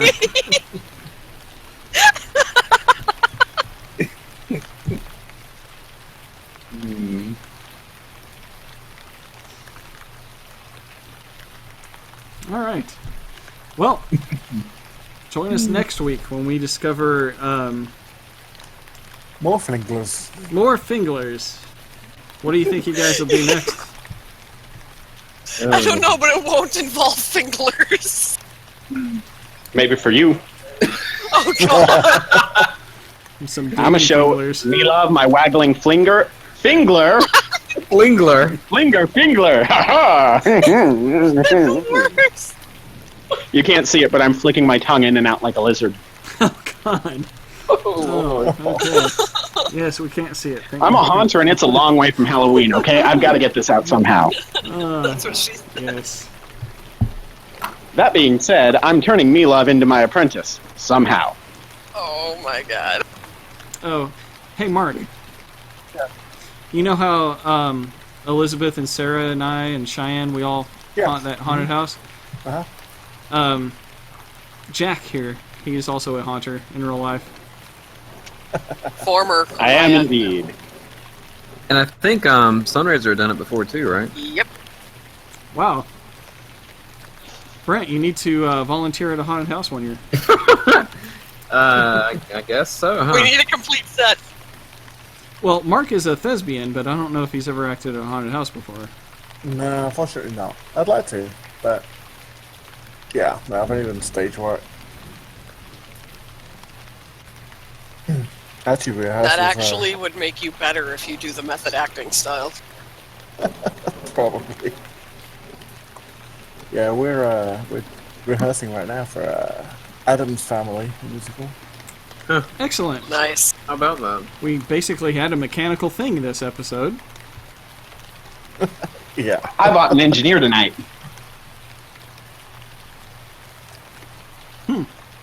Yeah. Yeah, Blinsky loves you guys, especially Jack. Jack seems to... Jack, do you I'm not keeping up with your money. You sure you spread it around a good bit? You're keeping up with that, right? Yes, I am. I spend about 10 gold tonight. Okay. I know that you guys have trinkets and treasures to sell, but the We'll last also place- note that I haven't spent gold anywhere else except on people. Right. Yeah. That's true. And the only rations you've got since you started out was given to you freely, actually, by people. Partially from Jack. Yeah, definitely. So, anyways, what do you guys think that you'll explore next week? The world's wide open. The idea on whether or not Alexander's actually going to need to make use of that mobile and the rattle shoe butt. Oh no. Ooh. Oh God. Roll to impregnate. God. Not yet. I know. What role would that even be, anyway? According to Brent, Oh, I have a book. 5%. Let's see. It's a D100 modified by a couple of different things. I would be interested in seeing those stats. I know. He's put thought into this. Yeah. I'm not even kidding. The Book of Erotic Role-Playing, it's 3.5, but the whole point of 5e is to unite the edition, so it does translate. Hey, here's something cool. If you right-click on a D10, it will show a percentage kind of in the upper left. It'll say D100. And if you roll that, that'll be your percentage dice. It actually looks like real D&D percentage dice, too.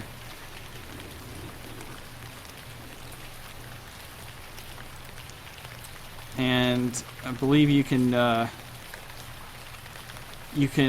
like right-click on any other dice and do a custom dice. Like a D6, you can go to custom dice and then do a D2 Why is it? or D3. I've never done a D0. What the hell is a D0? Why is it making me roll two different dice for the percentage dice? Because one you'll see has 2 digits, so like Oh. 80, that would be Oh, 80, and then the other one is a D10 just straight up, so it'd be like the 9. So it shows you which one is counted as the tens digits and which one's counted as the ones digits. Ah. Yeah, a D0. Yeah, we can roll D0s. I guess those are good for just something dependent on a modifier, which you could just add or subtract. I don't know why. Why in the hell would we need a D0? Someone tell me. No. I don't know, for that encounter with Lisa and Strahd that night. When you made me do the grapple check for the strength check that you knew I was going to fail regardless. I should have had you roll a dexterity check instead for Yeah. escaping that grapple. That would have been a completely fine thing to do. Fucking strength check against a vampire. Yeah, no, No, that wasn't gonna work under any circumstance at all. Absolutely, it could have. It at least has a 1 in 20 chance of working. I had fun tonight. I'm glad. Yeah, that was fun. I feel bad that Mark didn't get a chance to really even talk very much. Yeah, I was catching up. Mark, if you have... Wow, somebody just rolled it. What the hell, Gene? Oh, sorry, I was playing dice. That was only a 242 result. Yeah. That was the roll to find out whether or not Jeeves says "fuck this" and walks out of everything. Sorry, Mike, you were saying. Was that a Yeah. succeed or a failure, though? Speaking of the special episode I had with Alexandra, if you have a moment sometime in between here and the next session to do a special, just one-on-one Jeeves session, I can try to work that in. You had quite a bit of time spent there alone with Rictavio, so no telling what adventures you guys could have had during that time. And if that's something that you're interested in and have time to explore, I'll see what I can do for scheduling. A manacled adventure.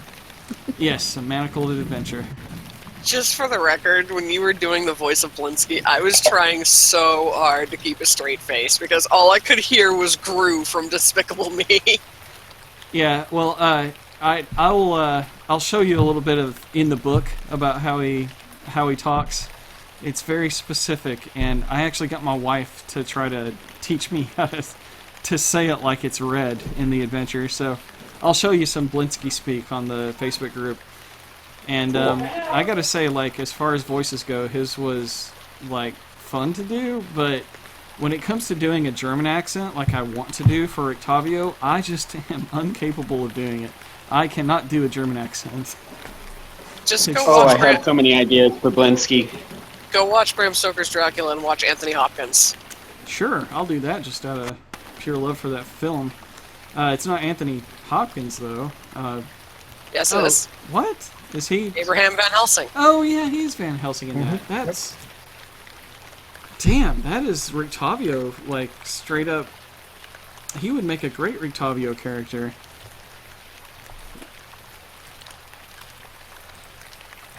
Yeah, but we really made Blinsky's night or his entire life with how we interacted with him today. Like, I know. All that stuff he has to play with now, like the papers and the box and like And the the money? promise of and the money as well. Yeah. Yeah, he's basically... He gets no customers. No one likes him. Aw. He gets 2 gold a month to sustain his life, which is a lot. Paid by the Burgermaster as he makes carnival decorations and stuff. So... Or not carnival, but festival decorations. Yeah. Yeah, you guys made Blinsky's life. The only thing that would make him even more happy was if you were to find the clockwork man that he was talking about. Yeah. And, oh god, I hope you do. But it's not guaranteed. We'll see how that works out, if it works out. A lot of role-playing sessions going on. There will be the heavy combat sessions too. So we'll Oh, just we've take had them as they those. come. These ones Yeah. are fun. They will lead to intrigue, and intrigue is, well, intrigue is fun. Exactly. Yeah, and to be When my clear, dice don't fucking kill me, I can play intrigue. My dice are the ones who aren't letting me right now. yeah, and to be more clear on it, like Elias isn't really looking for a fight, but I was, interested in doing it. But I'm sure that's coming to us before long. I'm sure we can go kill the tiger at some point. I don't think we'll have to kill the tiger. You leave that tiger alone. I like that tiger. You've never seen it. You weren't even there It's a when we... German tiger. That tiger hasn't hurt anyone. So That It we know wanted of. to, though. yeah, I mean, sure, there's some dried blood on the outside of his. It's locked in a wagon. box. You would want to hurt someone if you were locked in a box.